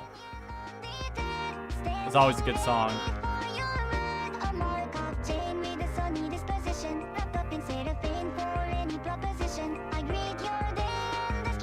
I think it's because it's more of a being able to speak multiple language in America only ever comes out of pure interest, whereas in other parts of the world it probably comes out of necessity, I would imagine. You know, let's say a country that has a high tourist population that speaks English, but their native language isn't English. It's probably important for them to be able to speak English too.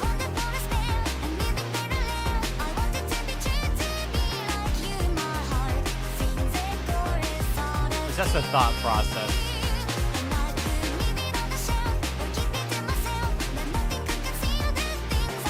It's just, there's no necessity in America here for it.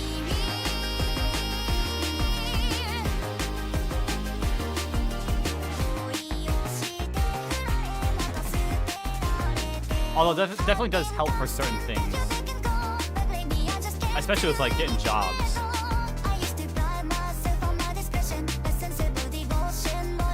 Let me turn that down a bit. Dang.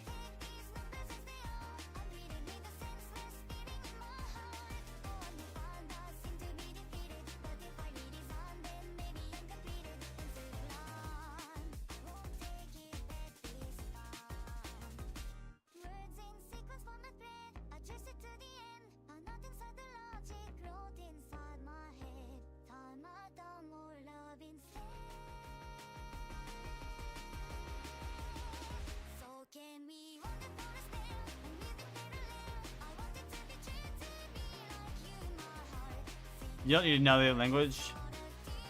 Yeah, that's kind of how it is here. I tried learning Spanish. It took about 4 years worth of it, but I forgot like 98% of it by now. I used to be decent at it.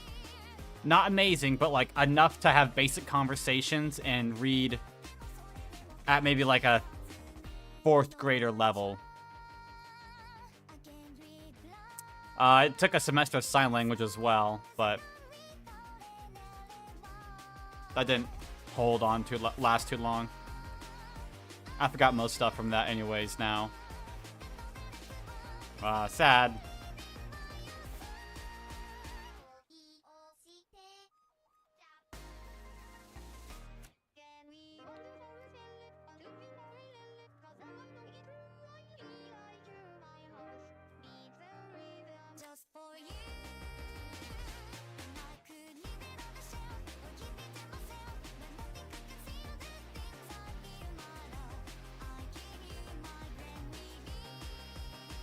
Bum, bum, bum, bum, bum, bum, bum.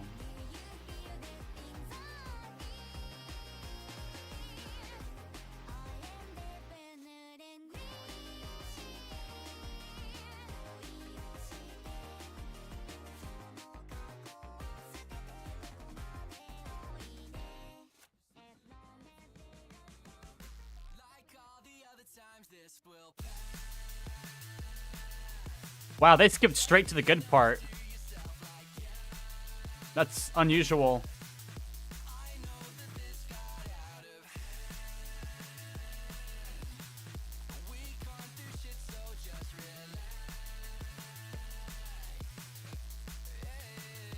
Yeah, the guy dancing in the bottom left is the one who made this song, so...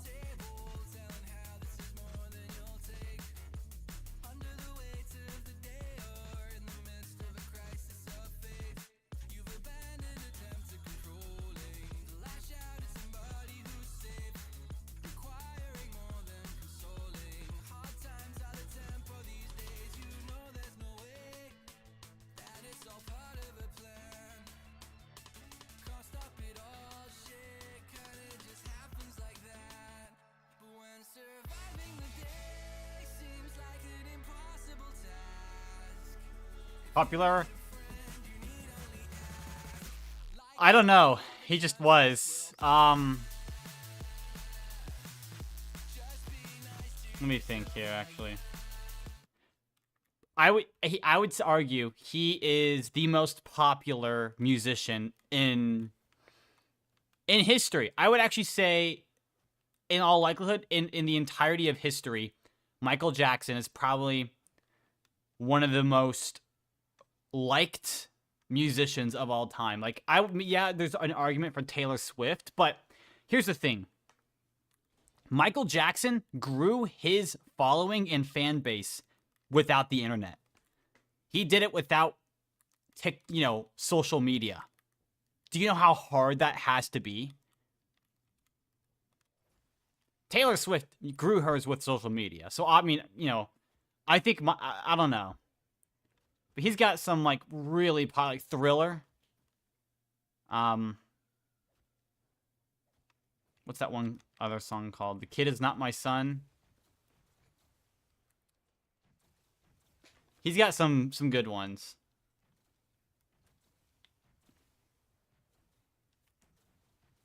Like, when you have people faint, like, oh my gosh. I think most people I've met have all agreed that, like, yeah, there's no one will ever be as popular as Michael Jackson. Like, in anything. Like, there's no celebrity, nothing. No one will ever be as popular and as well known as Michael Jackson.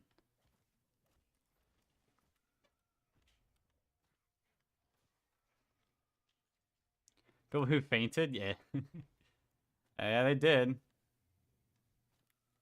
That's like, if you got people fainting over you.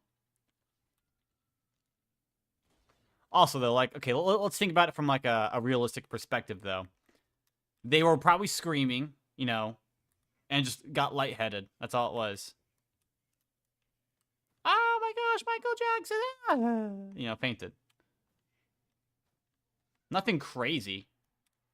It's just an intense reaction. They probably tensed up so much. You know, the moment they relaxed for a minute, well, there you go. Oh, it's loud. I forgot on my end.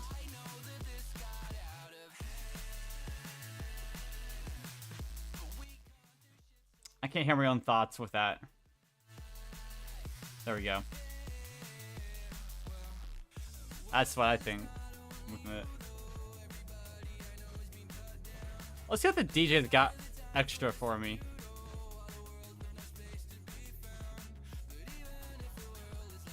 In a second.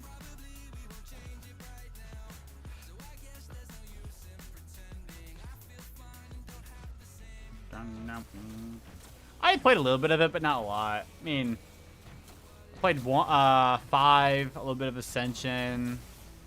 Very little Ascension. I mainly just played Kino and 5. Oh, we got Info Hazard. That's always a good one.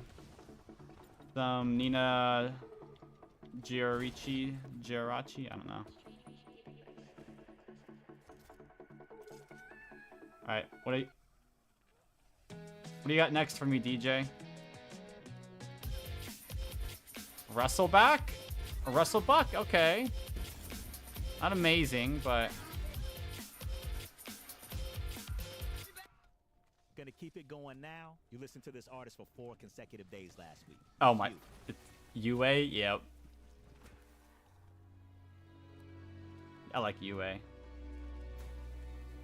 I can't wait to go see her in concert. Oh my gosh. It'd be so good. I'm gonna have to get them. I'm gonna get them to sign my copy of BO4. That'd be amazing. Loving and Loathing. This song would be good if it didn't have so much dead space in it. Like this song is 6.5 minutes, and there's only like one part of it that I actually like.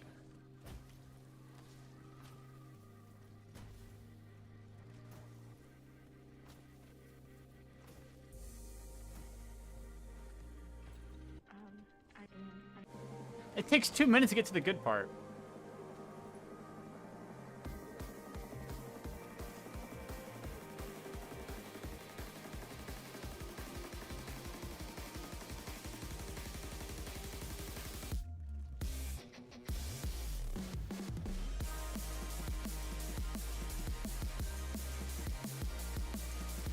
And it doesn't last that long either.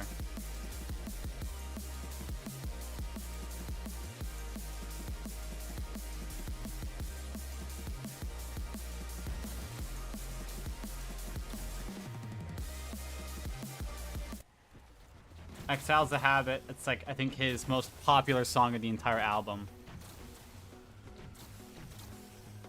And for good reason.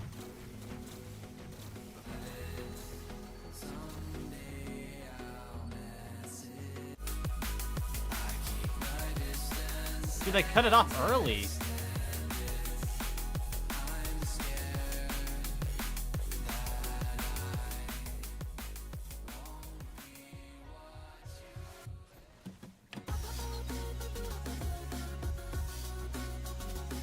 I gotta make my own little mix of all these in the DJ playlist I'm able to do. It allows me to make my own mix and like set transitions and all that stuff.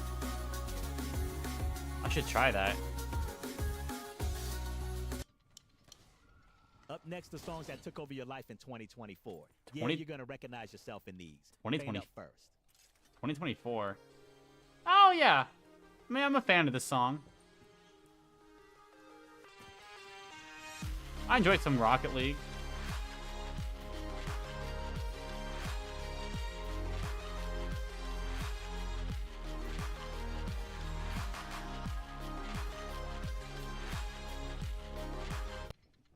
We have some Mazar. Yep. Friends again. Oh my gosh.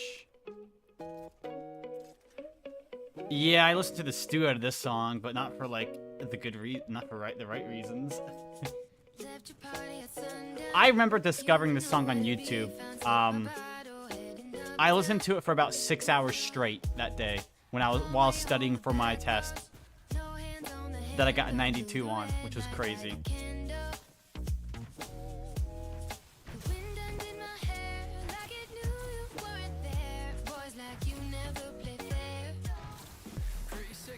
Lemonade. I love lemons. Just headaches. They are neurological disorders that make it affect your life. I don't have migraines either, thankfully. Did I listen to a lot of Cheerleader? I don't think I did. Coming next, I got something to keep us cruising. DJ Fresh up first. DJ Fresh. Oh, yeah.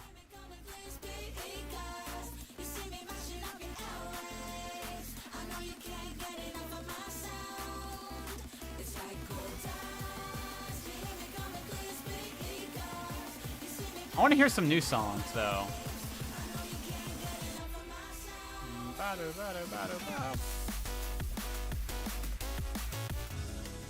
Oh my gosh, Drifters.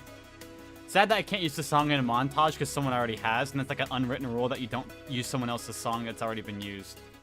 I don't know what I'm supposed to say, baby, before I don't know if Millennia's been used yet, though.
Oh, thank you, dog.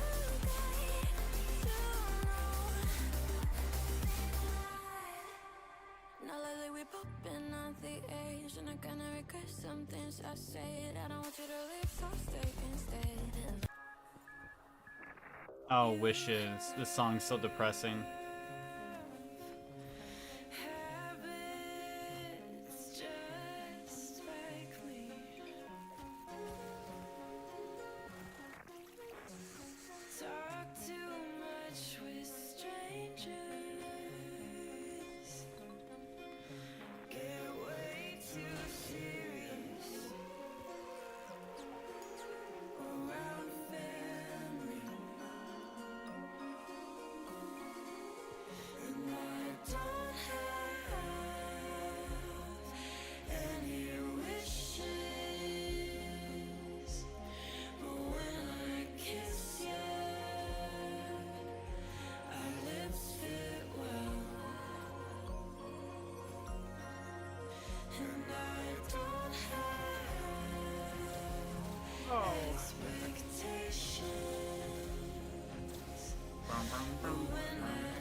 What's next? What do we got?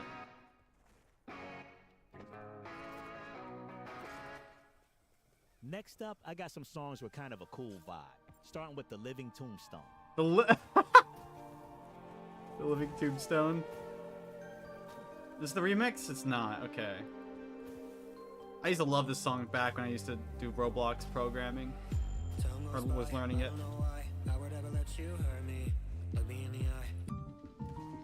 What is this? This is new? Azalea?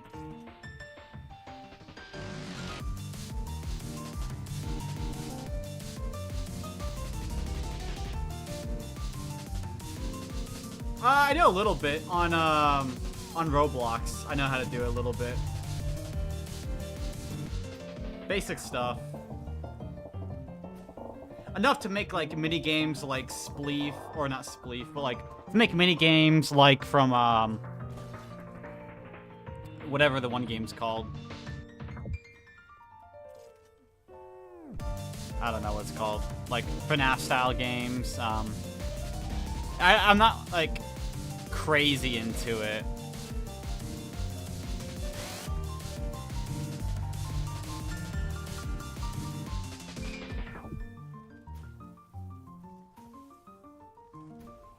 Roblox, like, well, for Roblox is coded in Lua.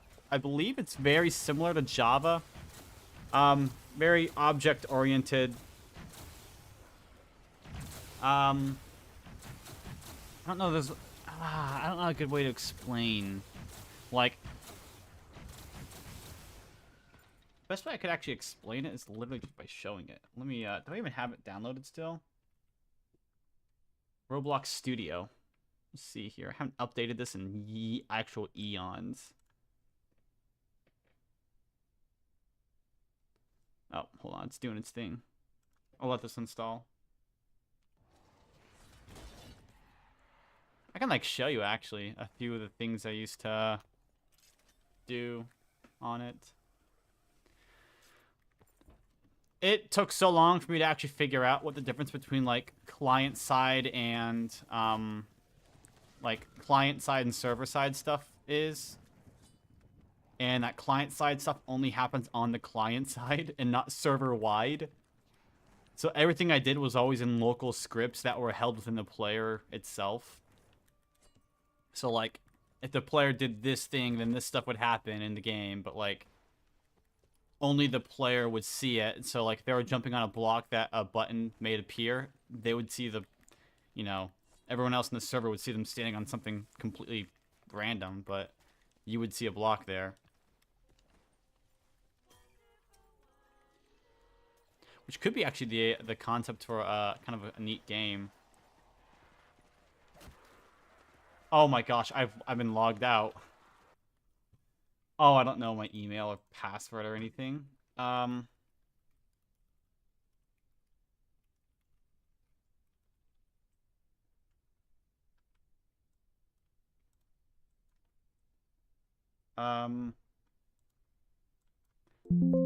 good thing that's not it, because otherwise I just would have, like,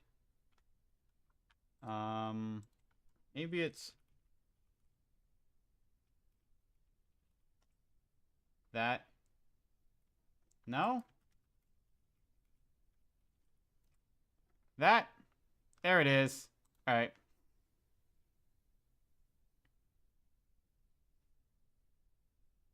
Hold on. I actually get to log in. Oh my gosh. Wait. Verify.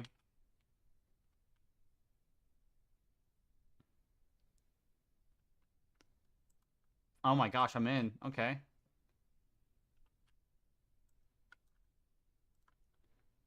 Why are max ammos so rare in your game?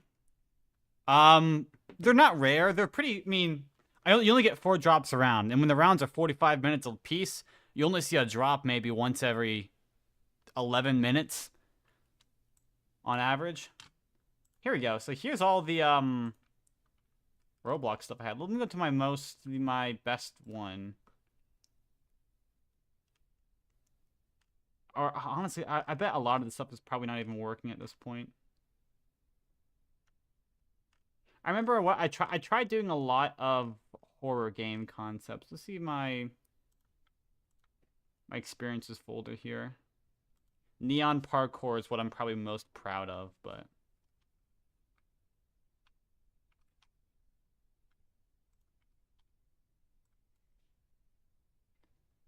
it was never finished though.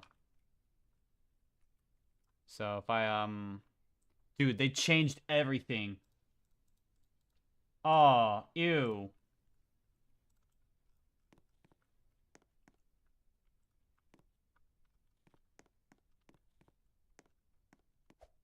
There's meant to be like a parkour level here. But not everything renders in though. We got like particles falling from the sky. I thought it was pretty solid. So the issue I ran into, performance-wise, was this stuff here. All these blocks down here that are moving. I made that all server side, I'm pretty sure. which was such a bad idea. All these blocks that can move are all server side, which is, it puts such a heavy strain on the actual server. But like, so let me go to my, not this one. This one doesn't have the most code in it. Probably.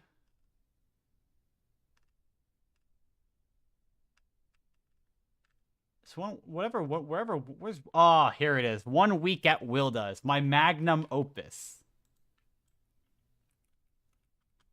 My own little horror game this is what my old room used to look like, pretty much, though, right here. It's not anymore, but let me go into some of the starter player, flashlight. I mean, that's a free thing. I didn't actually make that. I knew I didn't make the camera. Like this here, though, this is all my stuff here, which is all horror. This is, knowing what I know now, this stuff is awful. There's so much garbage that I don't need in here that it's like just not like custom cams. I mean, it makes sense for a local, but this should all like, this stuff should be, if I want everyone in the game to see this should all be server stuff. But like, so if we go and test it though, we go and play it. 1 Week at Wilda's. The flashlight works in the main menu. You hit play. Fades to black. I'll turn the flashlight on here just so we can actually see what's going on, but you're supposed to be like waking up in the middle of the night, like this here, and like opening your eyes. You know, you're like, ah, oh, man, I'm waking up. Then you hear your closet door. Oh, there we go. That does work. Cool. So.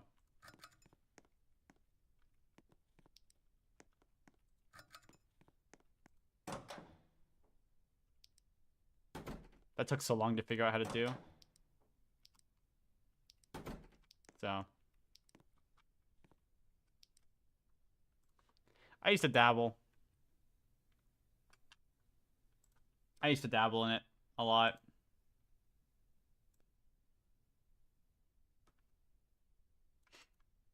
I'm on 144 rates. Instants are gonna go so hard. It's gonna be good when you get to that. Dang, you're going so fast in that game. Why? How long have you been in that game for? And why is it going by so quickly?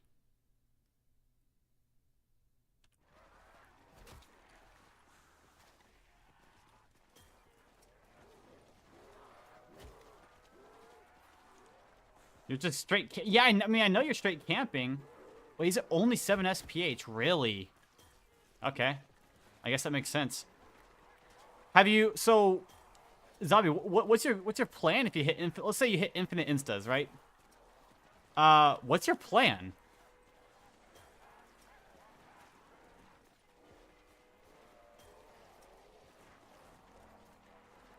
Like, also, do you have the welling on you? Like, what guns are you doing?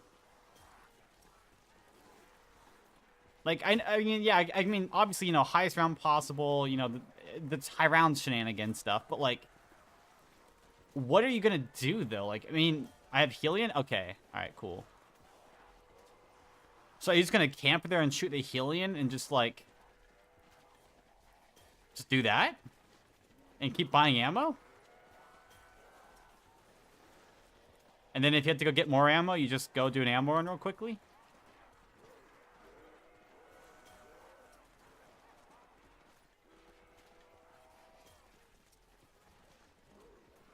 I'll buy ammo when I need it? Okay, gotcha. Alright. Interesting.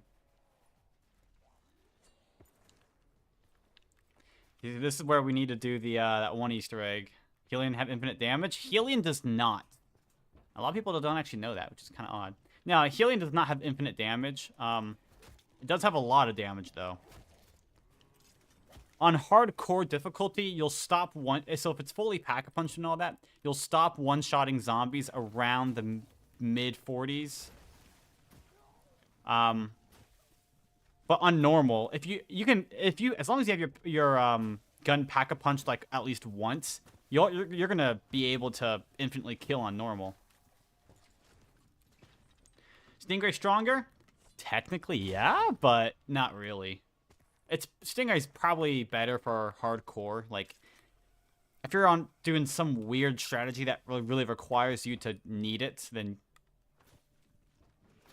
maybe in some situations, but generally, yeah, Helion's almost always going to be your go-to.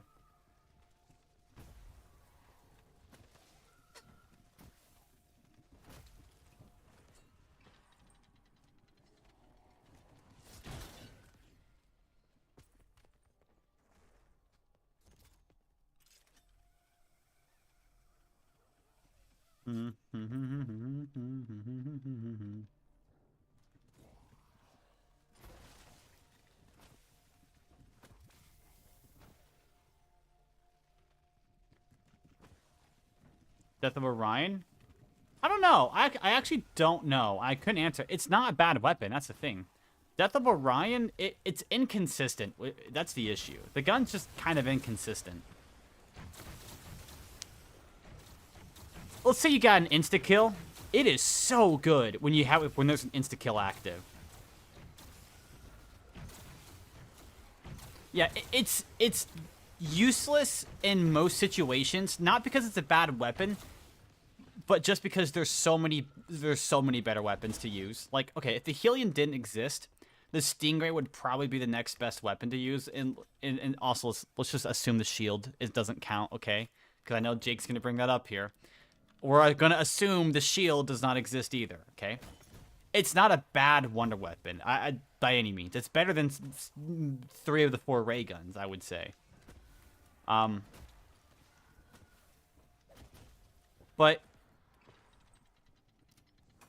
it could be better. I don't know. How is it useful if it stops the elites from hoarding you? It like I said, it's good. It does stop that, but the Helion also can one-shot any of those guys as well.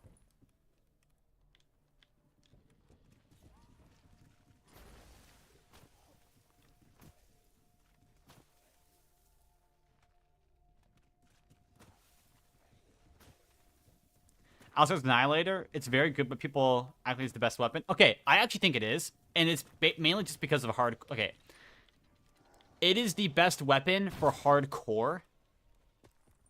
I'm not gonna include the Tundra Gun. Okay, if you throw me on any map and on all of Zombies' existence, on hardcore, like, you know, that doesn't have snowballs, it is probably the best one to use, I would say.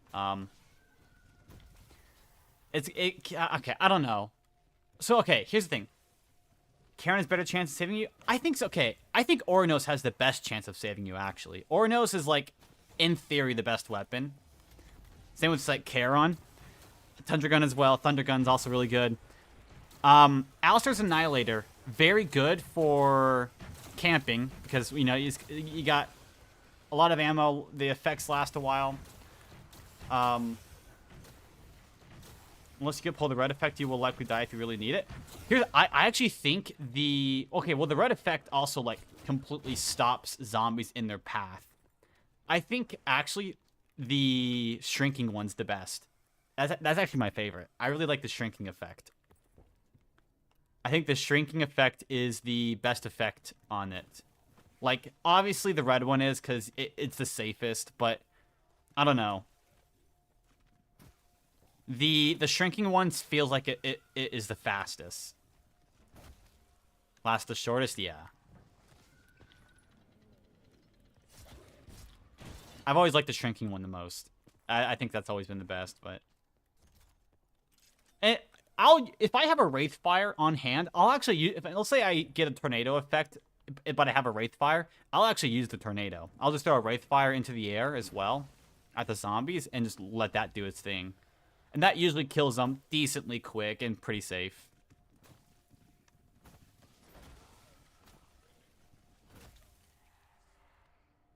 So here's what I do. If let's say it's like at the end of the round and like I know I have a max ammo coming up. Let's just in the case where ammo's not an issue.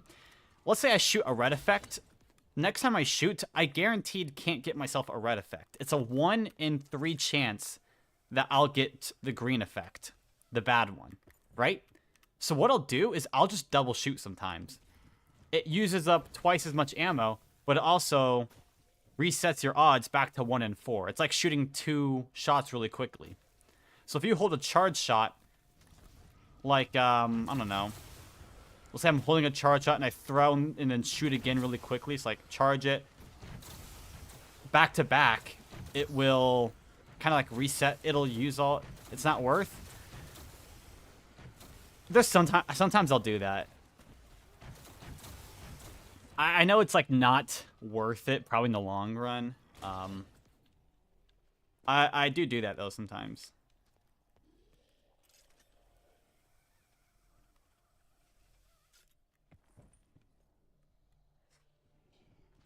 I have infinite ammo though? Yeah, I know. In theory. You pretty much have infinite ammo, like good enough RNG, so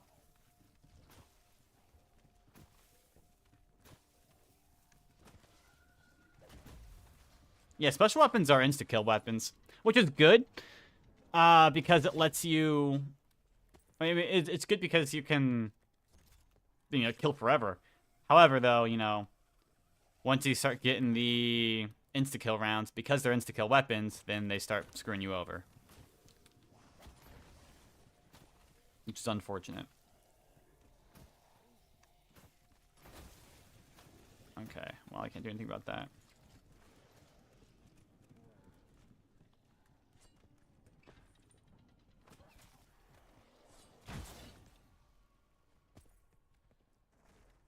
The yellow effect, which lets you get a bunch of perks. Second game of Dead of the Night you've ever played? Dang, really? I played like 100 games of Dead of the Night. I know that map inside out. Okay, so with insta-kill rounds on BO4 are super weird. So they're not like normal insta-kill rounds from other games. So from other games, whenever you get to 163 and go onwards from that, the zombie's health literally is the health of a zombie on round 1. The game has a thing in place to check, hey, if the zombie's health is something, I don't know. Jake can tell you more about it. If the zombie's health is, I don't know, less than the amount necessary or less than a 0, let's just set their health to round 1 health, something like that. That's a ballpark range what the whole gist of it is. BO4 doesn't have that check for some reason. The zombie's health is literally in the negatives on this game. Insta-kill rounds also happen in other games? Yeah. And so here's my theory. I think the Ragnaroks deal the health... the damage they deal to the zombies is the exact same as the health of the zombies. Let's say the zombie on round 100 has 10,000 health, for instance, right? The Ragnaroks are going to deal, then, 10,000 damage because, well, that's the health of a zombie. That's my guess. And with that being the case, let's say now we're on an insta-kill round, right? Where the zombie's health is a negative number. Well, what happens when let's say we're on round 163 and the zombie's health is negative 100, What happens when we multiply a negative number by a negative number? We get a positive number. So the zombie's health is just going back to the positives, meaning that, well, they're going to be alive still. And since the Ragnaroks and all of these things only attempt to kill the zombie 1 time per, instance of damage dealt to them, then they won't kill them. That's my best theory. Like, whenever I plant the Ragnaroks, if they don't get affected by it instantly, then they won't be affected by it at all. It's like, if I shoot a gun at a zombie and it doesn't kill them instantly, every other shot I take from then on won't ever kill them. That's a good way to think about it. So let's say I have 100 bullets in my magazine. If I shoot 1 and the first one doesn't kill them, the rest of the bullets guaranteed won't kill them. Same thing here. Yeah. They got it from, World at War to BO4. Yeah.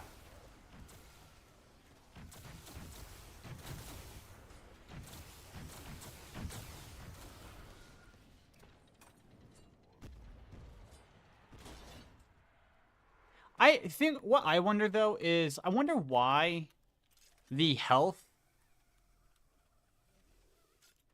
BO2 and BO3, they don't have, well, okay, BO2 and BO3 don't have, like, they kind of do, but don't at the same time. What I mean by that is, like, they were supposed to, but their health gets capped out before that. Isn't that their health, I don't know for a fact, don't quote me on this, Zombie Guru knows more. I think their health gets capped out at round like 162 though, or something like that, or like round 100, something like. Their health gets capped out though at some point, I thought, before insta-kill rounds start. That way they can't ever go higher. Is lower than the previous round. It uses the last good health. Okay.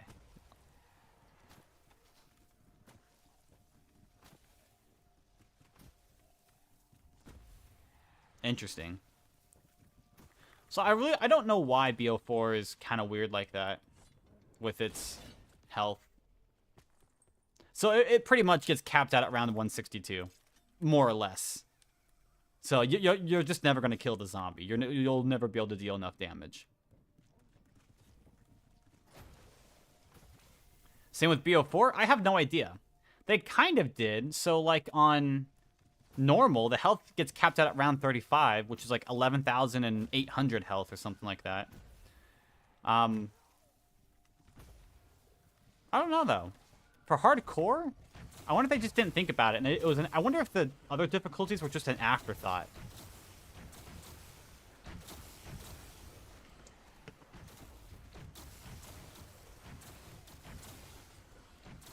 As for other Treyarch games, I have no idea. I literally have no clue. I couldn't tell you. I don't know about the other games. I don't play them, so I assume there's something similar in it, though.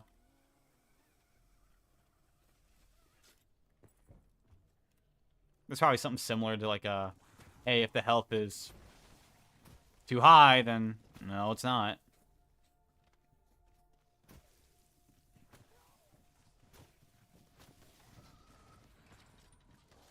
Other games like BO1 and Infinite Warfare? Not my cup of tea, really. I actually I own Infinite Warfare on Xbox and on PlayStation, actually, I think. So I do have those games. I don't really play them, though. They're not bad. They're not my main game. It's like asking, like, I don't know. They're just not my main game I play. They're good, but eh. I prefer playing records on these games. A big reason of that is because there's no round cap, pretty much. Like, there's not a round cap on those games either. What made you love BO4 so much when it released? Okay. BO4 released at the same time I got my first console. That was, like, my console. So before BO4, I always had to share a console with my brother. So we would always have to play split screen or, like, take turns playing by ourselves. And I hated it. I absolutely hated it. I remember back when I played BO3, I would purposely wake up at, like, 6 a.m. in the morning on a Saturday just to go downstairs and play the Xbox before my brother got up. That way I could play by myself. So BO4 was my very first game, a console, where I got to play by myself because it was my console, and it was awesome. So that's pretty much why.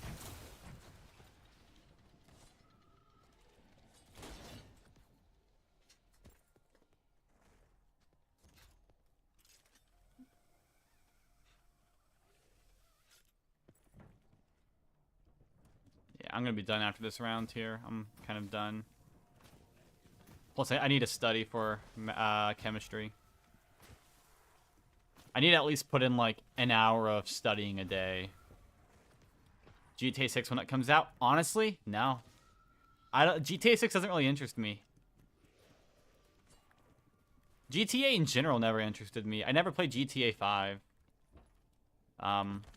I much prefer... I like open world games, but I like open world survival games. Open world survival games and factory games and puzzle games are, I think, some of my favorites. So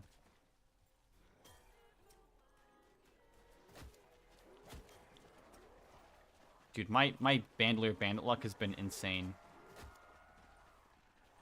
An hour per day? I study every day for several hours. I should, but I only study one subject a day though. Like, and I only study for necessity. That's another thing. I only study out of necessity. If I can get by in a class without having to study, I won't study. Like last semester, alright, so I had 5 classes last semester. I only had to study for like 2 of them though. So I had class forensic science and chemistry. Those are the 2 classes I really had to study for. Everything else was like, it's not like it was common sense, but it was easy enough. Like I was in everything that I did in forensic science kind of translated over to criminal investigation. A lot of things did. And being that my major was in criminology, a lot of things just were kind of like applicable in all categories, you know, like chemistry and math are 2 sides of the same coin when it comes to like the math you have to do. So if you study math, you pretty much also study chemistry, at least to an extent. I don't know. Things kind of like that. I really only ever study out of necessity. If I'm not forced to study, I won't. Chemistry, though, I am forced to study for. We are learning concepts and topics that are very, very difficult for me. So, and although I do understand them, I need to practice more for exams.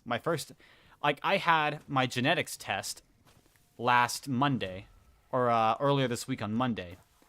I didn't do amazing on it, but I didn't do awful. I got a 78% on that test, which wasn't amazing, but there was also a bunch of like extra credit things we could do in the class as well. So I have 189% in the class right now. That's how I have a lot of points in there.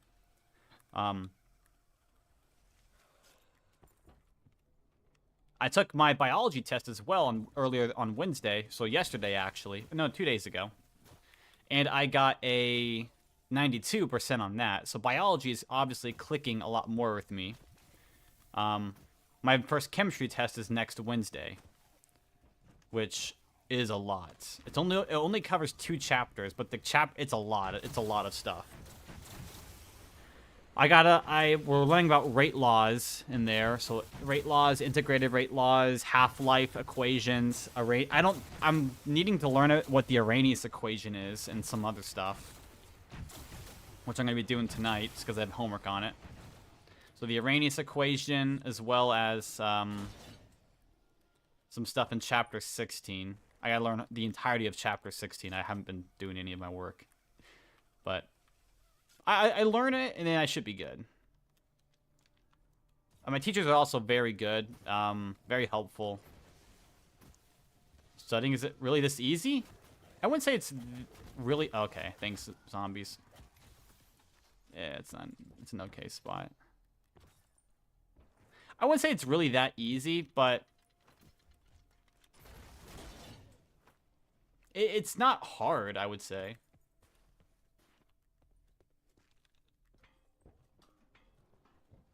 I mean, chemistry for me right now, it's just math. It literally is just math. And I'm very good at math. I can do math.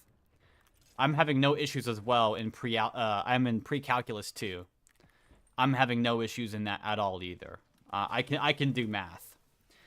The ones that I'm having trouble in, the classes I'm having trouble in is genetics. It's more concept stuff that I'm having struggles with. So like the minute differences between meiosis and mitosis. So haploid cells, spermocytes, spermatogite, whatever. Just a bunch of like 1,000 little things you need to know. It's so weird. Do they teach you everything? Yeah, they teach me everything I need to know for the class.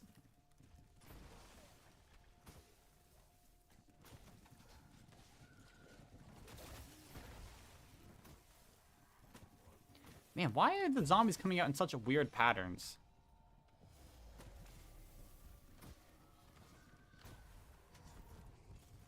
Like, shoot, you know what I could do? I could just do some studying on stream. On-stream studying for chemistry.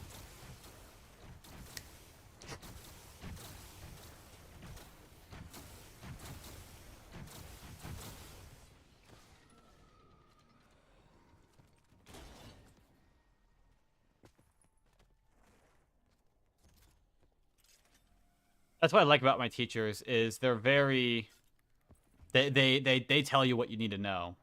Like my teachers are like, you need to know this. This will be on your test.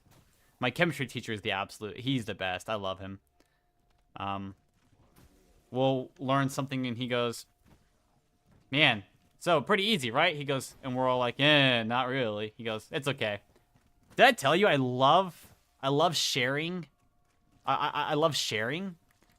I love sharing my knowledge with you in the forms of tests and exams. It's like so stupid what he does. So.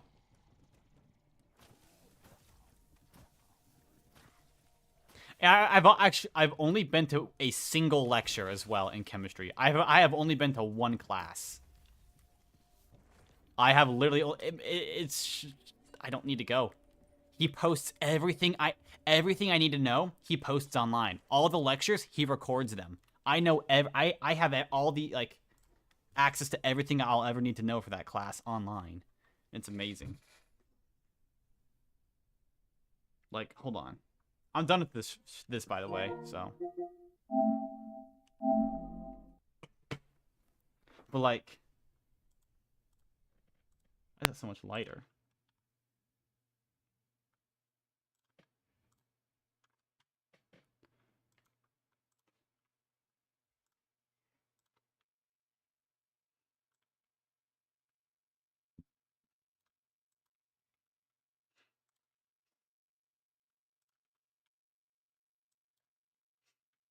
Let's see here. Oh, equilibrium is what I have to do tonight. Okay. So I actually have not even worked on anything with equilibrium. Let me go check what my... where's chemistry? Here it is. So we got resources. Let's go recorded lectures. So chapter 16. What does chapter 15 cover specifically?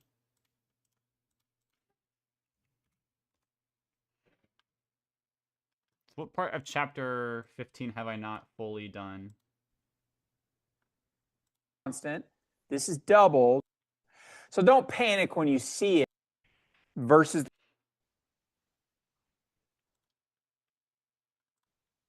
Oh, I've done all of this already. you have to have a collision. He tells us. Yeah, this is the equation I have not worked on yet. I have not worked on the Arrhenius equation. A is the collision frequency factor. That's such a weird equation. It's in joules. T's temperature. Okay, it doesn't look that bad. So what does chapter 16 have to offer? I actually have not looked at chapter 16 at all yet. I don't think so, at least. Unless it was about half-life.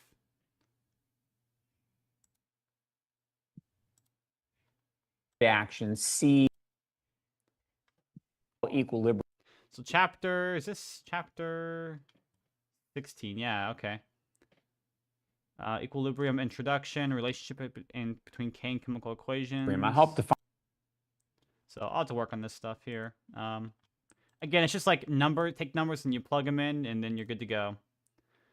What does part 3 have though?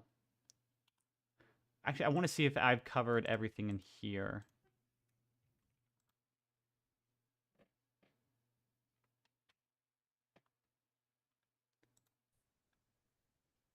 So, half-life collision model. So that's the Arrhenius equation. Energy diagrams.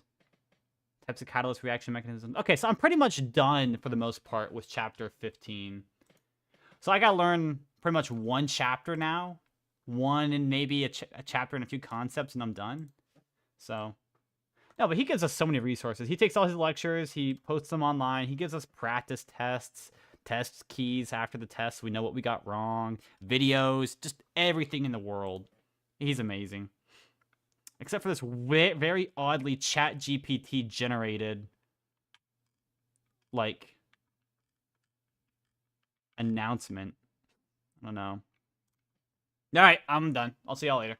So, I'll go live tomorrow night specifically. So, all right, bye. Have fun. Is a subject I can never understand. DNA polymorphism. Yeah. We're actually about to functional and positional genetics are not simple. Yeah, I know. We're about to get into that. Like, we just got through meiosis and mitosis. We got through. We're about to start. We're starting on sex-linked traits right now, which is not the worst thing in the world, but definitely need to do some practice on that. I need to. So.